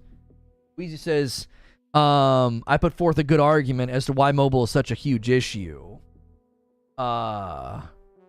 What's the argument, Weez? The games we are getting this generation are already in production. This deal will not affect the games we are getting for a long time. Well, I don't know about that. I mean, they chopped Redfall and Starfield real quick. I was mostly saying that because if the CMA approves this in the end without a 10-year contract from PlayStation, I know they'll definitely still have concessions. Yes. I honestly think at this point, JC, did I make it to a live stream? You did, Darth Ascension. I honestly think at this point, Sony's tactic is going to be to push for concessions and a better contract. I think they're going to give up on blocking the deal. Right? I think they're going to give up on blocking the deal. I think Sony's going to say, okay, new tactic. We kept pushing and pushing and hammering on Call of Duty. We just got a provisional conclusion that centers on Call of Duty. Now we push for rigid concessions and commitments and contracts because of the CMA's findings. That's my prediction. If I'm Sony, that's what I do right now. I say, okay, we just lost some footing. This deal's probably going through, but we won our second, it's a multifaceted strategy, right? Strategy 1, block the deal. Strategy 2, make sure this deal is really good for us if it goes through with respect to Call of Duty. I think they're going to start pushing on that second effort and saying, we just got a provisional finding to center on Call of Duty. Let's push for rigidity surrounding COD as a franchise so that when this deal goes through, that revenue stream is protected for at least 10 years.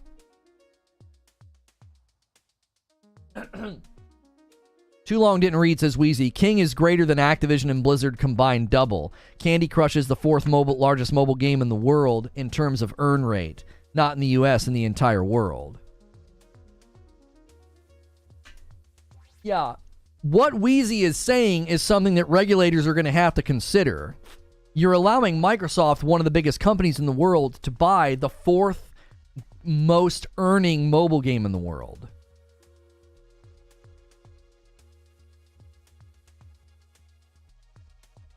Does that make sense? Like, that's what I think. I think that that's what they're going to want to drill down on. Like, eventually, truth be told, eventually, my coverage of this will decline because they're going to start getting in cloud and mobile debates, and I'm probably going to wait a little bit longer to talk about that because you guys right now, a bunch of you, number one, you don't know much about those markets. And neither do I. And all we're going to do is sit around and hurl generalities at each other, and we're all going to be probably wrong. So I'll probably wait and do as much fact-finding as I can. Like, if I get a significant document that I feel like really educates me, if they start looking at cloud and mobile, I'll start digging in and being like, okay, I really want to understand the scope and the reach of this. But what I'm not going to do is like, I don't want to get into the ring with a bunch of people because I don't think any of us know enough about cloud and mobile. Like, we're all just sort of speaking very generically. Like, oh, yeah, cloud's big, mobile's big. Yeah, Wheezy knows quite a bit. I think from 30,000 feet, my most superficial understanding of the impact on mobile is Microsoft's one of the biggest companies in the world. And if you let them buy one of the most lucrative properties in the world in mobile, that needs to be combed over and looked at. That needs to be investigated. There could be massive ramifications there. Imagine Amazon right now looking at Imagine Amazon looking at an environment where they're currently non-existent and they try to buy one of the biggest properties in that market. That would be a huge cause for concern. Like, whoa, what's Amazon? What the frick is Amazon doing? Huh? Like, imagine Amazon buying McDonald's. We've used McDonald's a lot. Imagine them doing that. Like, oh yeah, Amazon's currently not in the fast food market. We have more money than God. We want to buy McDonald's. People be like, whoa, wait a minute. What are you doing? You're one of the largest companies in the world. Why are you trying to buy one of the largest fast food chains in the world? That's concerning. Let's take it another way. Amazon looks at the fast food market and they don't buy McDonald's. They don't buy number 1 or number 2. They buy number 3. Oh, it's the third place fast food chain. What's the big deal? That would give them an immense power over the fast food market. Could completely be disruptive. It could mess up supply lines. It could mess up the solvency of the number 1 and the number 2. It could lead to downsizing. It could lead to layoffs. It could lead to people firing. Like, this could be tectonic. It's like this idea that like you can just buy companies. That's not typically how this goes. Like, I think we've almost been inoculated to mergers. We've been like inoculated. We don't think it's a big deal. And it's like, no, this is a big deal. This can have ripple effects and reverberations for 30 years. And you won't see it make landfall for 30 years. You'd be all of a sudden in 30 years, we're like, oh, frick. Microsoft owns 30% of the gaming market, and they just put it all behind a subscription fee, and the subscription fee price keeps going up. Oh my gosh. This really sucks. You don't see it hit landfall for 30 years. You think, oh, it's great, and then the market looks horrible. Like, look at what Adobe did with Creative Suite, and look at what Microsoft did with Microsoft Office. Like Ticketmaster. Yes, exactly. Like, if you're asleep at the wheel, you end up with a Ticketmaster situation. Like when they bought MGM. I feel like this guy's always talking crap about Xbox. Get out of here. It's really easy to not watch if you're that insecure because you support Xbox. Like, market analysis of what consolidation can do to markets and consumer choice. Like, if that, I don't know, if that hurts your fees, watch somebody else.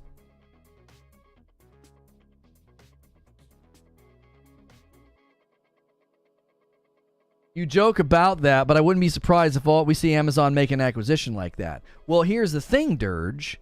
If Amazon tried to make an acquisition like that, the regulators would likely try to put a stop to it. They'd be like, you can't do that. Cowboy says, Lono, it could do all that, but it could also not do all that damage. Do you think the possible negative issues is higher than not? Cowboy, if these companies and their behavior is in any indication of anything, the likelihood of it not doing any damage is quite literally the smallest possibility. Like, look at Microsoft's history.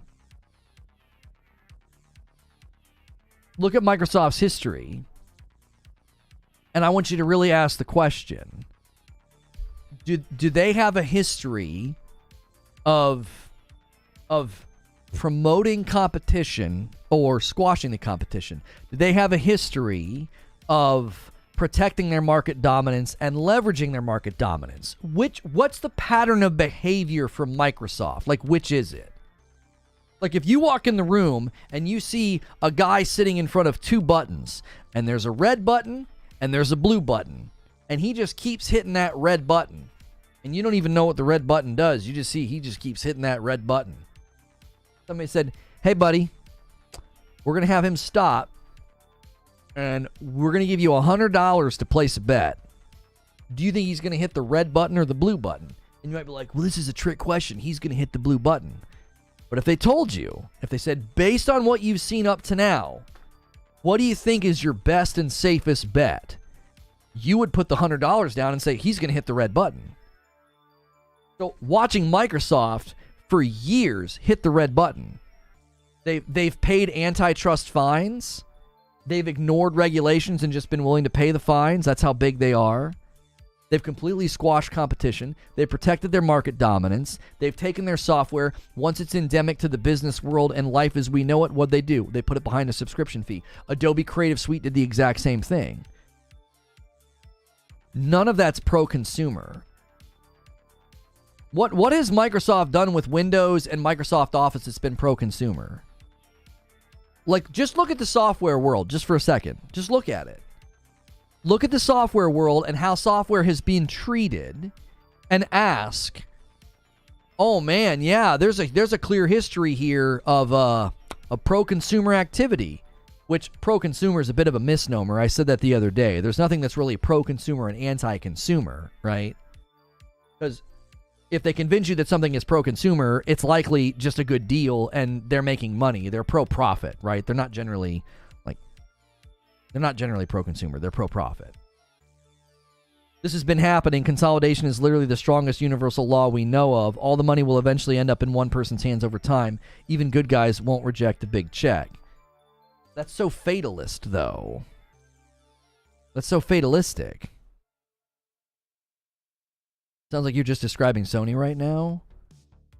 I mean, Sony doesn't really have a history of buying up and squashing their competition. I think they leveraged exclusivity really well, and that made everybody really upset and really angry. But in the previous generation, Microsoft did the same thing. The exclusivity war and the attempt to leverage a contract with a big piece of property in order to get people on your ecosystem, Microsoft was kind of the first ones to do that. Actually, historically speaking, That was Nintendo. Nintendo squeezed a little too hard, ruined all their third-party relationships, and then, look what happened. Nintendo kind of isolated themselves, and miraculously, they just survived. They survived the GameCube. Yikes, okay? So, that's not something that is specific to Sony. It isn't. I was simply responding to somebody saying, yeah, all that bad stuff could happen, but there's also good stuff that could happen. What I'm saying is, based on history of companies this size, I don't know why you have any reason to think this is going to turn into a good thing.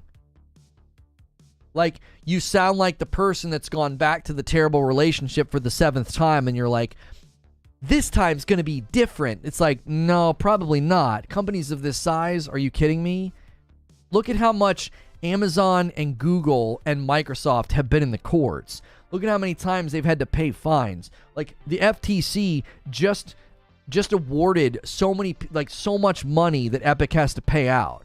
FTC doesn't have any power. And yet, if you just check the headlines over the last 60 days, like, these companies get to this size, and I literally think they look at settlements, lawsuits, and fines as just a cost of doing business. That's how big they are. They're so big that they're like, that's fine. What's the settlement for? It's okay. Oh, what's the antitrust fine? Yeah, it's fine. Just pay that. That's just the cost of doing business, baby. That's how big we are. Just like you can predict the negative, you can also do the same for the positive. Trying to predict can be done by anyone with varying results. But again, when there's a pattern of behavior, it's about a pattern of behavior. This isn't me saying Xbox is evil. I'm saying companies of this size. Remove your fandom from the equation for a second. Take off the glasses where you just, they're green lenses, like everything's green. I'm not even talking specifically about Microsoft. I'm saying when companies get to this size, they have a power and an ability that you can't really fathom. Yeah, you've even got things like in the big pharma industry. Yeah, they'll just pay settlements because that's the cost of doing business.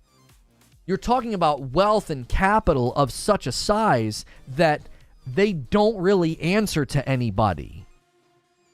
And you're like, oh, but they might do good things. No, probably not. In 10 years, they could break 8 different rules and just be like, man, that's the cost of doing business. We'll just pay the fines. And the consumers are going to sit here powerless to do anything about it. We're going to be like, we handed them a third of the market. We thought this was going to be great. And keep in mind, I've said the same thing about Amazon. I've said the same thing about Google. I wouldn't want any companies of that size to suddenly buy up large portions of the gaming world. I think people are blinded by their fandom, and they're also really enjoying the clicks and the ad revenue they're getting from it. Covering this acquisition and being pro Xbox has been very good for people's bottom line. People claim that, like, I'm suddenly getting a rise by being pro Sony. It's because they're looking at Twitter, because they exist in that teeny world, because that's the biggest world they can go with their teeny brain. It's like, I've been streaming live on this channel since late 2021. We just hit 25,000 subscribers, and I was covering this maybe once a month and didn't particularly like covering it. The only reason I've covered it more recently is because I feel there's just an egregious failure within the YouTube world and the gaming press to cover this accurately and exhaustively. It's always with the slant. Always with the slant. My slant is I'm against consolidation, but that doesn't prevent me from reading the documents and saying this is a win for Microsoft. Because that doesn't affect my position. Don't you see? I can maintain my position that, yep, consolidation of this size is pretty bad. Typically does not work out for us. But I can also say Microsoft got a pretty big win. CMA is saying within the realm of console gaming, this won't cause a big disruption in competition. Now, Sony can look at the silver lining and say, aha, CMA just conceded that Call of Duty is central to this deal. That's really good for us. The question is, will the CMA find that argumentation compelling? Like if Sony tries to use the CMA's provisional conclusion in their argumentation, will the CMA find that to be compelling? I missed the super chat. $5 from James Wolfgang. Indeed, why only get a one-time purchase for a software key when you can slap them with a recurring payment option? Yay, subscriptions. Oh, you know what's so funny? It's like the runway lights just went off. And I'm questioning how I want to take this plane into the air. I'm going to read what Wheezy put in the Discord in just a minute. I have spent months hearing from people that are extremely anti-live service. They think that live service games lead to non-substantive content deliverables, bad monetization practices, greedy practices. People are anti-live service. And you better be careful in chat, because if you're one of the people that's been really preaching about live service games and the ongoing monetization models being bad for gaming, you better buckle up. Because if there's one thing software companies are known for right now, it's ongoing monetization factors. It's ongoing models for you spending money on a regular basis to stay in their funnel. And who in the gaming world has pushed the hardest for subservice gaming? Who's pushed the hardest for that? Microsoft has. So, if you're really worried about live service games being bad for gaming, and you don't get enough substantive content, and there's cheap, greedy, ongoing monetization practices, you ain't seen nothing yet. Because subscription service is coming to software, it's coming to your games. And you're not going to think this is great anymore. You're going to think, oh my gosh, I miss the days where I could just buy a video game. This is going to expedite the exodus of you being able to purchase a game. It's on a cliff's edge right now. You don't really even purchase games. You purchase a license to play the game. It's on a cliff's edge. They're just going to they're going to push it and be like, we own a third of the market now, baby. Execute Order 66. In 15 years, the primary means by which people engage with our ecosystem and our games will be through a subscription funnel. And then you just start raising the price.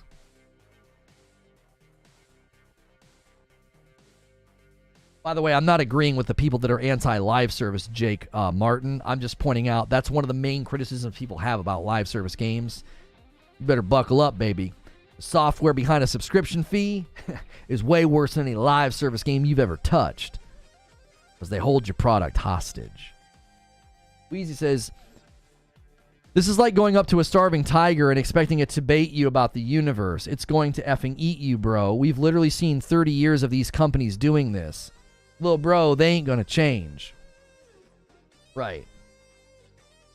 There's going to be 10 minutes of Zelda gameplay on the 28th at 10 in the morning. I think we might actually risk co-streaming that. I don't like co-streaming Nintendo. I get really nervous, but we might actually risk that one because that's Zelda. Yeah, you will own nothing and love it. You're going to own nothing and you're going to love it. There's always the option to buy. You'd like to think that, wouldn't you? No.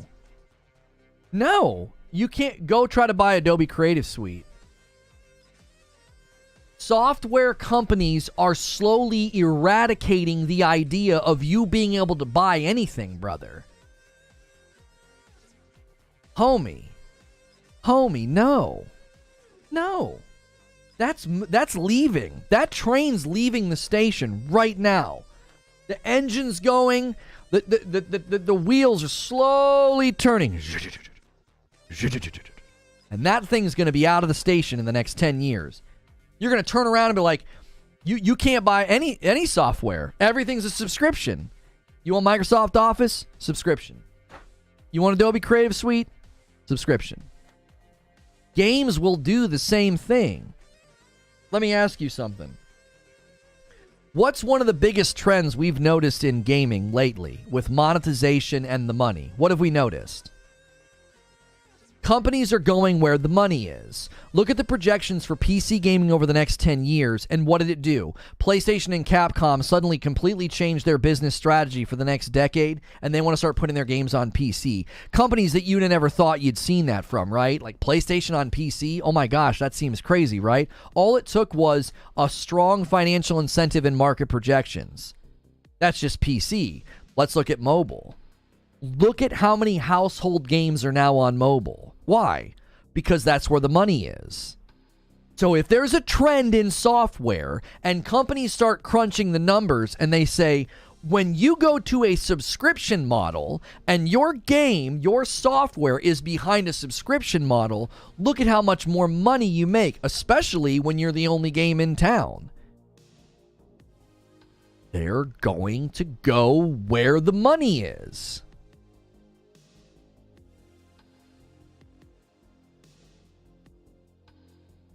Do you see, like, this isn't fear-mongering. I truly believe this is where the gaming industry is going, and who will lead the charge? Microsoft will lead the charge.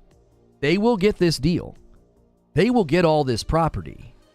And in 15 to 20 years, you won't buy a game on their ecosystem.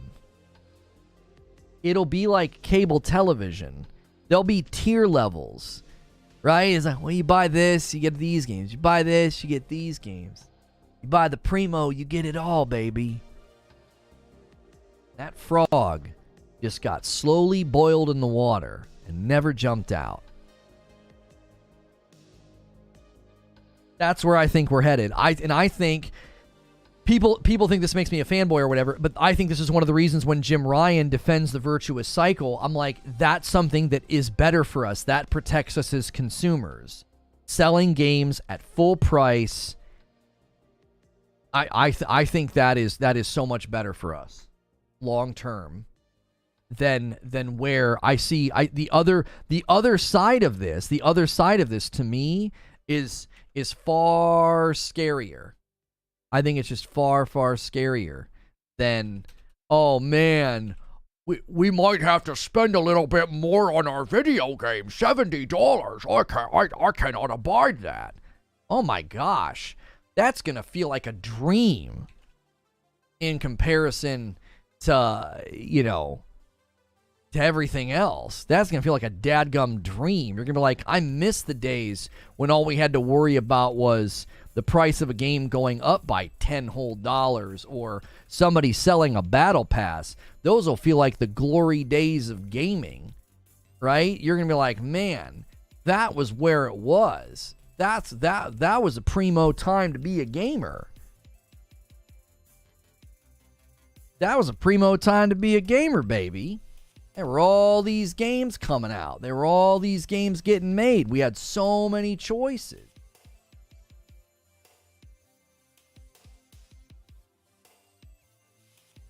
Nice haircut. Thank you, Brown Excellence. Yo, it's good. It's me, Bernie. How are you?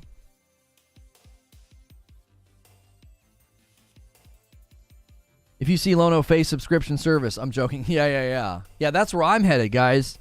That's where I'm headed. You want to watch my content? It's all going to be behind a sub fee. I'm just letting you know where I'm headed to. That's my new business model. You want to watch my content? It's going to cost. It's going to cost you money.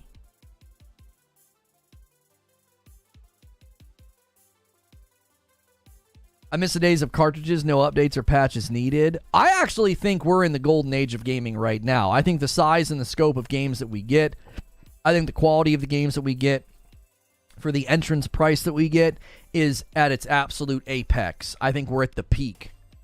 I think we're 10 years away from the decline. I think all those things are going to go down. I think we're about to enter the decline of games.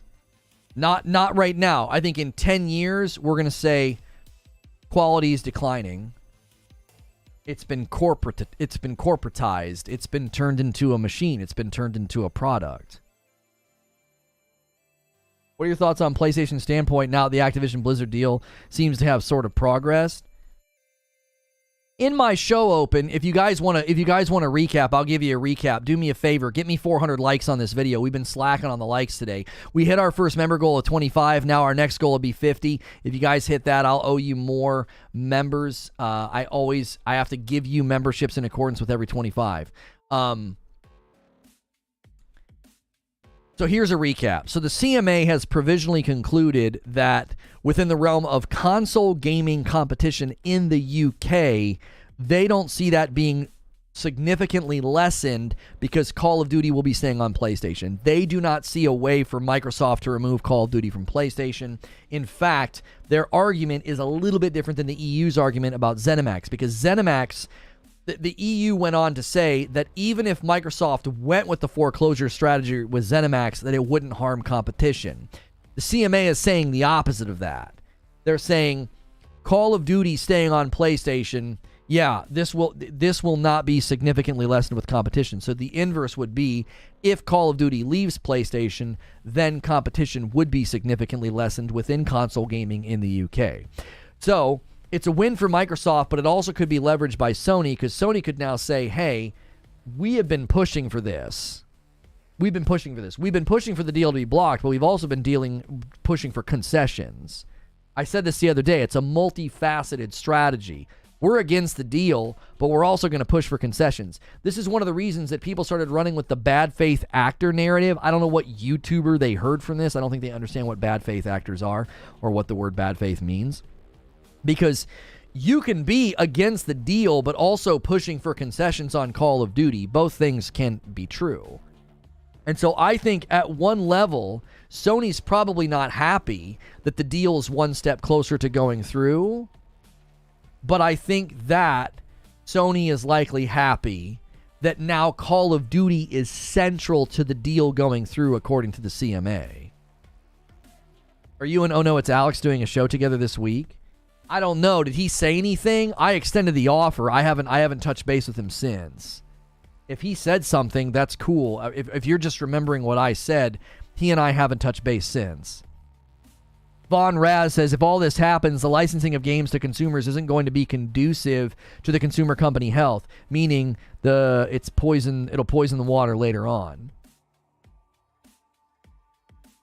Yeah, Harley Sonder, we will likely try to co-stream or cover the Zelda thing, yes. The deal is done? No, it's not. Good faith equals trying to get at the truth. Bad faith equals trying to win the argument.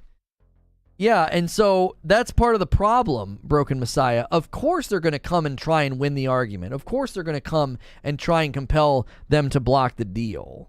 Like, that's they have a strong reason to do that.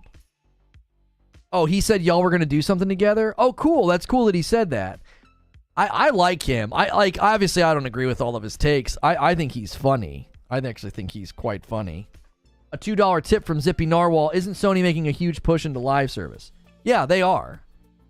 Understand what I said in my live service rant, Zippy. I wasn't saying live service was bad. People were saying live service is bad and here's all the reasons. I think people argue in a very reductionist way about live service games. There are plenty of live service games that don't do all the bad practices, that don't give you really thin garbage games and over monetize and do all sorts of things. Oh no, it's Alex going to be on Brap this Wednesday. Nice. Oh, I need to get back to you, Brap. I need to get back to you. If you've booked him, then you might, I guess, maybe try and book me for the next week. Unless you were trying to have us both on.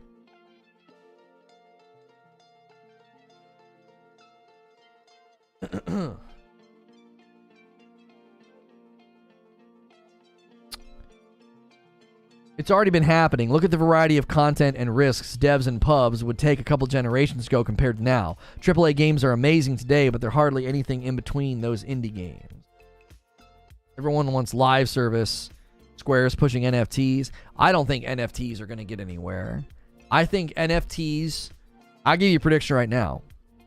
I love Doc Disrespect, but I think NFTs will be the end of his game. I think they'll either have to quickly remove it from the game and make it something completely external, or I think it'll be the end of his game. I do. I think NFTs are radioactive. I think NFTs have killed anything they've tried to touch. Square's not going to be able to get it done either. We're going to laugh about NFTs in about 5 years. I think we're just going to laugh at them. Every NFT market up to now has completely imploded. It's all a scam. It's all gone. Like into the ether, like blowing on a dandelion. Sony's pushing NFTs. Where is Sony pushing NFTs? They're central to his game. I'm serious. I absolutely love Doc. I love Guy Beam. I've always looked up to him as a content creator. But I'm telling you right now, I think that'll be the end of his game. It'll ruin the game. It's central to the extraction. I think it'll ruin the game. It'll get so cannibalized. It'll get so the tide of cheating and nonsense that will overwhelm that game. They're not prepared for it. They're not prepared for it. Nobody could be. Some of the biggest companies in the world can barely stay ahead of the cheaters and the cheat companies to the point that they're having to sue the cheat companies. That's their most effective means of shutting them down. I'm telling you right now. I don't want to get off on that tangent. I think that's going to be the end. That'll be the end of his game, unfortunately. I don't think that game gets off the ground. I think the NFTs are going to drag that game into the ocean and drown it. Yeah, Eugene, I remember when we debated this months ago, and I said as long as the NFTs are external from the game, I don't care. Go back and watch my coverage. I was consistent on this. I said if the NFTs are just some fun profile thing they do on the website, I said, okay, at least it's not in the game. Once he started pushing for it to be in the game as a central piece of extraction, I thought, you just shot a cannon in the bottom of the boat. You blasted a hole in the side of the boat. Telling you. Going nowhere. Sony's doing NFTs. Where? Sony has multiple patents for NFTs linked to gaming. Yeah, it won't go anywhere. It'll blow up in Sony's face just as much as it's going to blow up in Square's face. It blew up in GameStop's face. It's blown up in everybody's face that's tried to do it. It's not going to go anywhere. I don't care who does it. Whether it's Sony, whether it's Microsoft, it doesn't matter. It's not going to go anywhere. They'll become cannibalized trading hawk markets. They won't go anywhere at all. They'll destroy any game they touch. They will. NFTs will destroy any game they touch. It won't be a game. It'll be an NFT trading hawk ground. They'll be, listen to me. There will be organizations and NFT trading hawks that literally descend on those games and eviscerate them. A game cannot survive without an organic funnel of players. These games that try to do NFTs, they will not have an organic funnel of players. They will have NFT trading hawks that descend on the game and just completely dismantle it. Sony wants to rent NFTs to players and stream spectators through PlayStation 5, is what an article says. There's a huge difference in filing a patent in case you need to actively push it. Oh, so if they just have patents, yeah, I don't know. They could literally have the patents, nobody else can do it, and then they might sit on it. I don't know. I'm telling you right now, Doc's one of my favorite content creators. He might be my favorite content creator. And I'm like, nah, bro, this is not going to work. I like Sony, and if they do it, I'm going to blow up in their face. It's not going to work. I mean, I like how you guys brought up Sony like that was going to be a problem for me. Like, oh no, Sony's doing NFTs. What will I do? I'll call it crap, just like I've called other things crap that companies do that I don't like. It doesn't matter to me who does it. It doesn't matter to me who does it. Like, the Lord himself could come down and have an NFT in his hand, and I'd be like, you suspect, bro. Like, I wouldn't... I'd be like, no, man. NFTs. No. Glad Marvel snaps on NFT online duel. Yeah, I think a lot of people were worried about that. Yeah. I think they were really, really worried about that. They thought that's what that game was going to be. That one game Everywhere, I thought that game Everywhere was going to be an NFT game. It's funny that everybody thought that. Everybody thought that. Everybody thought that. They were like, yeah, that's an NFT game. And they had to literally come out and say, no, it's not an NFT game. It isn't. Okay.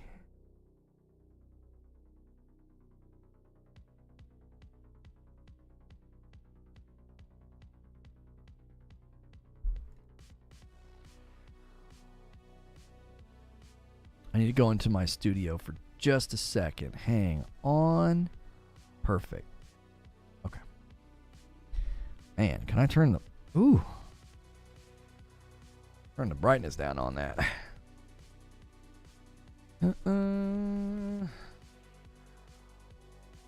Does Doc have a new update on his game? They've been showing off the game quite a bit. Yeah. It actually looks like it's got some promise, but I'm telling you, man. I'm telling you, it's a knife drenched in blood. It is. There's an old. It's a word. I don't know if this is true, but I heard this story once about how the Eskimos hunt for wolves in the Arctic, and they take an extremely sharp knife and they put seal blood on it, and they freeze the seal blood on there, and it's intoxicating to the wolves, and they'll lick the blade. They'll put the blade in the ground, and they'll lick the blade, and then they die because eventually the frozen seal blood's not there, and they cut their tongue open. I don't know if that's true or not. But that picture is extremely gruesome, but also it's poignant. It's like this is a blade soaked in seal blood, man. You're gonna think this tastes amazing. This is awesome. And it's just gonna bleed you dry. Those kind of monetization practices, those kind of things. Let me ask you something. Open invitation to Dr. Disrespect to do an interview with me. He'll say no, I'm too small. He doesn't even know who I am. Open invitation. But my biggest question to him would be, why was this pivotal to making the game better? If you compare an extraction game without this and an extraction game with this, what's the reason that it's better? And I'm gonna give him a heads up. This question is a trap. This question is a trap because I know the answer. I know the answer. And that's exactly the problem. Bungie cannot make a good game anymore. And that's coming from someone who still plays Destiny from the start to the present. They're not big enough to make another AAA game with the struggles of D2. I actually think they could probably make an incredible AAA game if they, moved to an engine that was from this century. These food analogies are getting stranger. Oh, man. His previous statement is basically it ups the ante and it gives a bigger gain, loss, risk, reward. No, I know the answer. That's why it's a very well-formed question. It's a trap. It's a total trap. I'm letting you know it's a trap. Oh, it increases the risk reward. The user can gain money. Awesome. Thanks. ETA on your game just got real short. The EOL on your game, the ETA on your game's EOL just got real short. Because so many games have tried to do this, and it's nothing but pure cannibalism.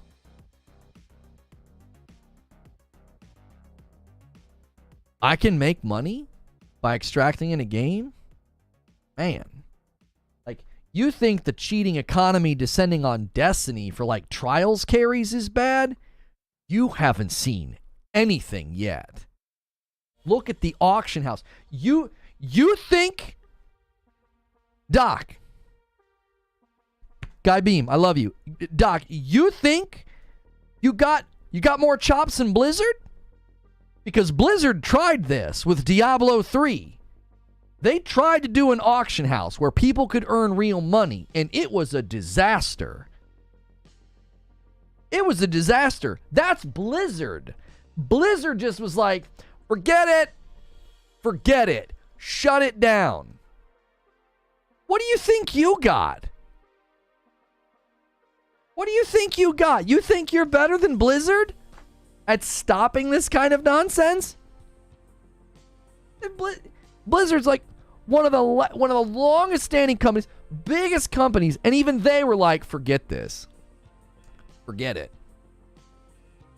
Look at New World. Look at what bots and the potential to make real money. Now, there was no way to make real money in New World. This was an external thing of like people doing it and then selling the accounts on like other markets and stuff. Look at what that did to New World. And that wasn't even inside the game. You're making an opportunity to earn real money endemic to your game.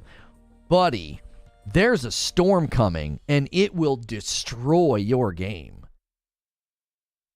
You don't know what you're signing up for.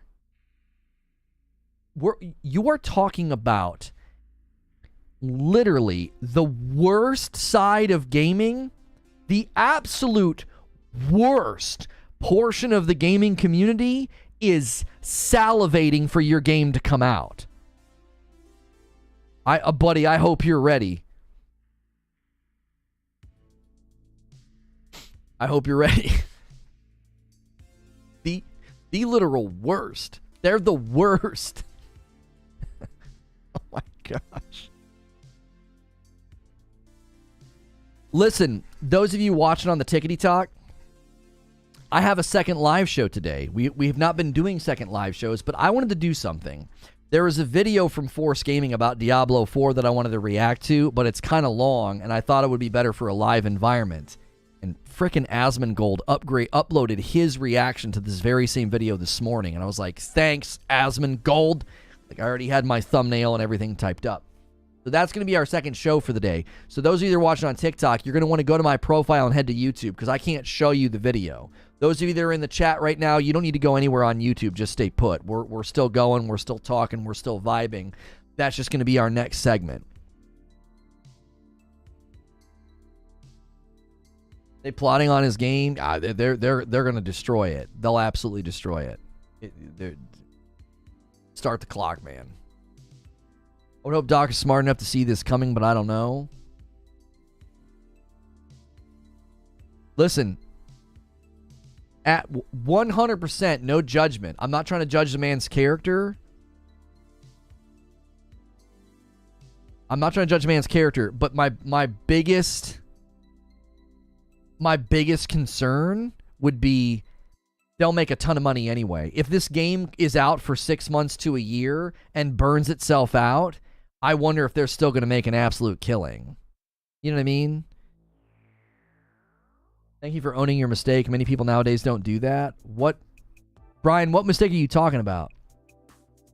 So those of you that are on the Tickety Talk, go to my profile, click the link, come join us on YouTube. I'm going to keep this stream going for a little bit still about the Xbox deal. I actually have to give some members. If we get a little bit more, I'll have to do more. I owe you guys 5 members right now. So I'm going to go ahead and ask you guys over on the Tickety Talk, come join us on YouTube. Go click the link in my profile.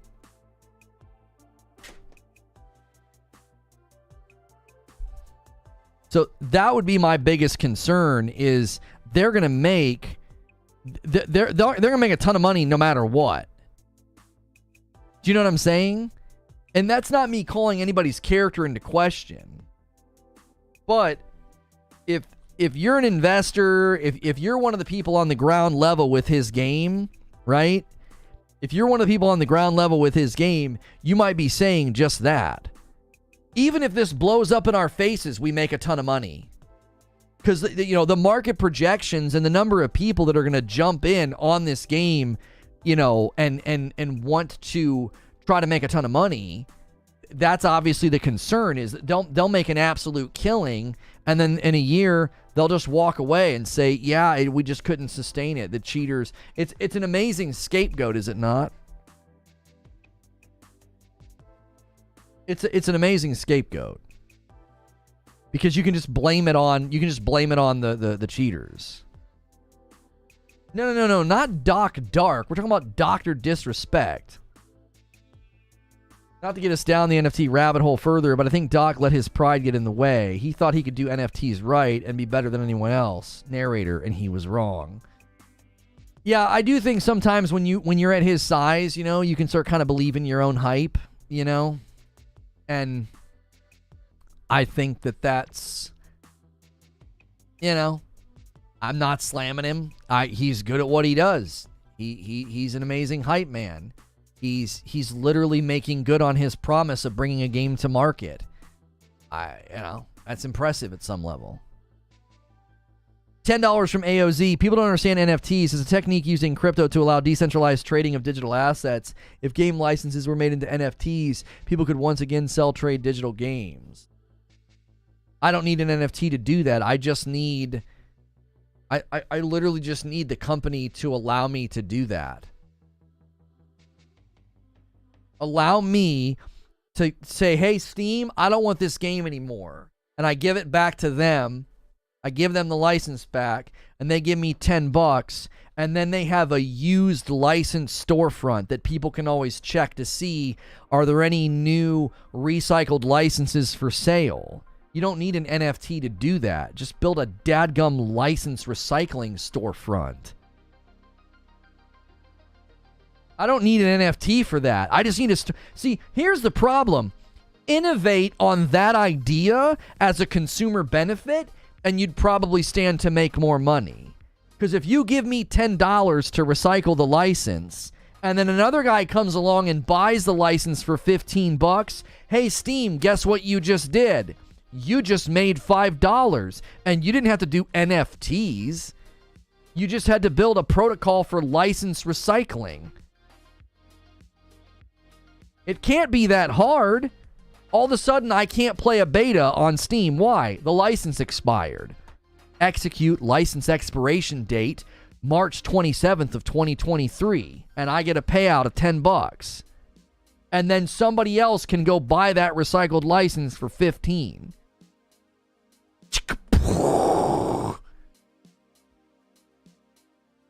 You don't need an NFT to do that.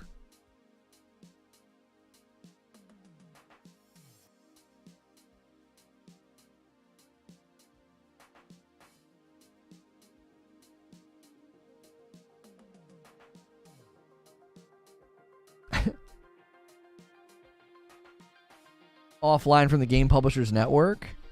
No. No, because when you would execute the transaction, AOZ, it would void the license. And playing offline, it wouldn't matter. My account goes to open the game and it says you have no license to play this. What, me being offline doesn't mean anything. NFTs solve a problem that they created. The technology's right here. Yeah, I don't need NFTs for this. I don't. It has to be implemented. Yeah, here's the thing with NFTs. I've been told more times than I can count that I don't understand them. And yet somehow, in my ignorance and my inability to understand them, all of my predictions about them came true. It's amazing. It's amazing. You know, guys, NFTs are a lot like a pyramid scheme where in order for the market to sustain its value, you have to keep adding people to the market in order to maintain demand, because the actual value of the NFTs is intrinsically linked to an ever-growing demand, and the demand is only linked to an ever-growing interest of a populace jumping in. And if that slows down, the bottom will fall out. And look at what happened to almost every single NFT trading market. The bottom fell out. Why? Because as soon as interest and demand slowed down, the big boys dumped. Pump and dump. Value, value, value, value. Ooh, demand slowing down. We all sell. And the bottom falls out. I am not even a financial expert. And I looked at it and I said, this is what's going to happen. And what, three of the major NFT trading markets, that's quite literally what happened to them. Just, boom, bottom falls out. It's not sustainable. It's a freaking pyramid scheme. The only way value increases, or not even increases, the only way value is maintained is with interest and demand in perpetuity. And as soon as interest and demand slows down, all of your numbers shatter because, oh my gosh, the value is plummeting because interest is plummeting. Sell. And then your market's gone. And all your value's gone. Early adopters will make a killing here, by the way, which is exactly the problem. That's exactly the problem. That's why I said Doc's game will likely make a ton of money. It will likely make a ton of money. Even if his game implodes 12 months after it launches, they'll make a ton of money. Just like every other NFT pump and dump scam. Look at all the pump and dump scams. Look at the lawsuits happening right now and tell me this isn't a quick way to make a buck and then you just walk away and blame it on the cheaters. You just walk away and you blame it on the cheaters. You're like, yeah, too many cheaters, couldn't stay ahead of the cheaters, and, sorry, we got to close up shop. And they walk away with just buckets of cash. Because if they bake it into the way that NFTs are trading, they'll make money on every transaction. So it'll be like, and all this revenue comes pouring in, right? Break even, profit margin, and as it slows down, cut support. You just cut support. Like, I'm telling you right now, I said all this about NFTs, and it all came true. It wouldn't surprise me at all if that's what happens with Doc's game. I'm not even throwing shade. I'm just telling you, this is a market prediction. My market prediction is that game's EOL in 12 months. The cheaters will overrun the place. The devs, the publishers, the investors, they'll all make a bundle. Early adopters to his game, they'll probably make a pretty sweet, chunk of cash. The cheaters will probably make a pretty sweet chunk of cash. And instead of suing all of them, they'll just take the money and run. They'll be like, well, we made a ton of money. Let's get the frick out of here.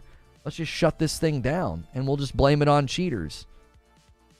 People weren't visionary enough to support us, and we couldn't stay ahead of the cheaters. That'll be the narrative, is that the cheaters ruined the game. It's an amazing piece of narrative armor. It's an amazing piece of narrative armor.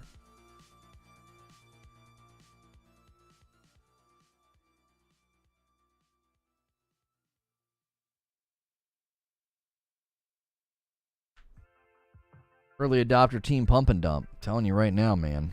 It's dangerous. It's really, really freaking dangerous. This kind of volatility and revenue changing hands. Ooh, doggy. You're going to see some investigations. We are just beginning to see the tip of the litigation iceberg around NFT pump and dump scams. We're seeing the tip of the iceberg.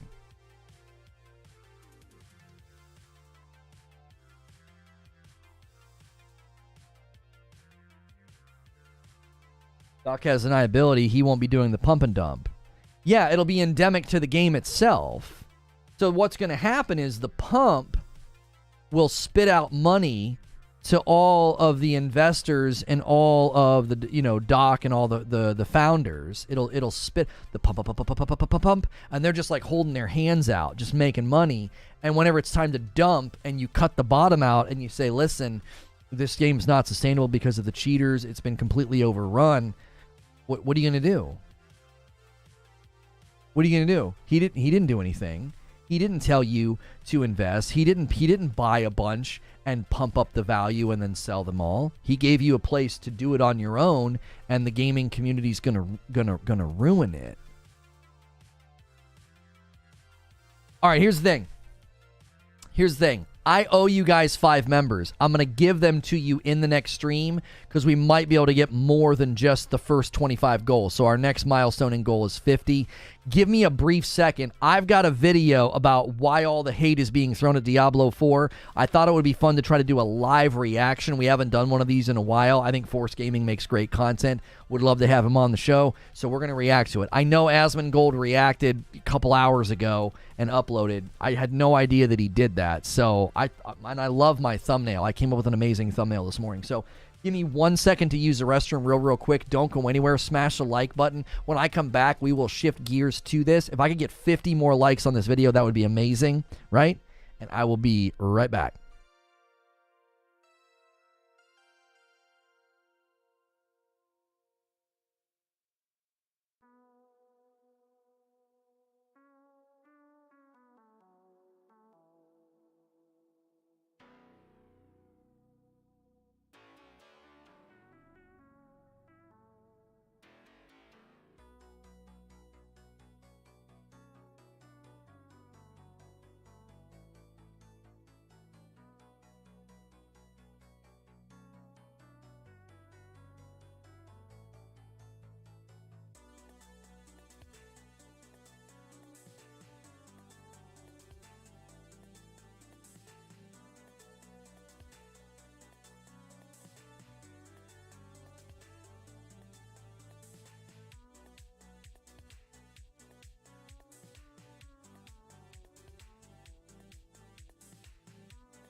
Okay, I'm back. Members get to watch? Members get to watch what? Okay. This is not members only. This next stream is for everybody. This next stream is for everybody. We're going to be asking the question, why is there all this hate for Diablo? Because I'm genuinely curious what in the world's going on. A lot of negativity.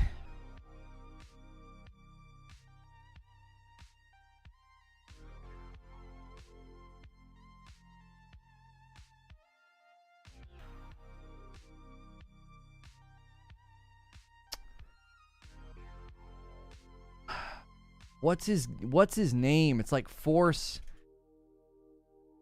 Strategy.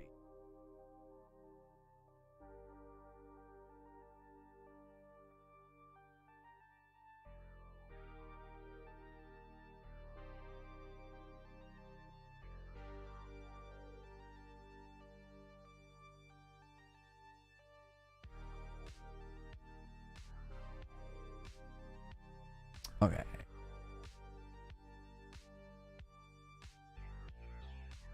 We don't always do 2 talk shows, but I thought the biggest issue with Diablo is it's like it's going to be hot right now, and then nobody's going to talk about it until it comes out. Like, unless they do more reveals and stuff. So I thought we played it a bunch. You know, I got to kind of strike. I got to strike now, right? Come on. Okay. All right, I'm going to give you guys a link. It's also going to be the featured video on my channel. I will also redirect you. So come with me, right? Don't stay here, all right? Don't stay in this old stream and don't leave. This is going to be a great conversation, I think. We don't have to only talk about I haven't quite got my hair styled how I typically like it. That's better. So this is going to be a continuation of this stream, and I'm going to redirect you guys, okay?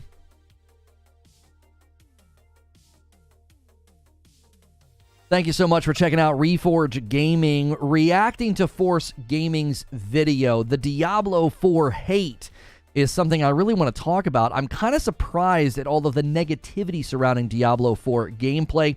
I dove into the Diablo 4 open beta. I played it quite a bit. I also played the closed beta. I tried Barbarian. I tried Sorcerer. I tried the Druid. I didn't get a chance to try the beloved Necromancer. So I wanted to react to Force's video. I know Asmongold reacted to it. I try not to do what everybody else is doing. I had already planned to react to this. I already had a great thumbnail and title and description, and then I saw Zach's video this morning. So I'm going to end the previous stream and bring everybody over. Make sure as you guys come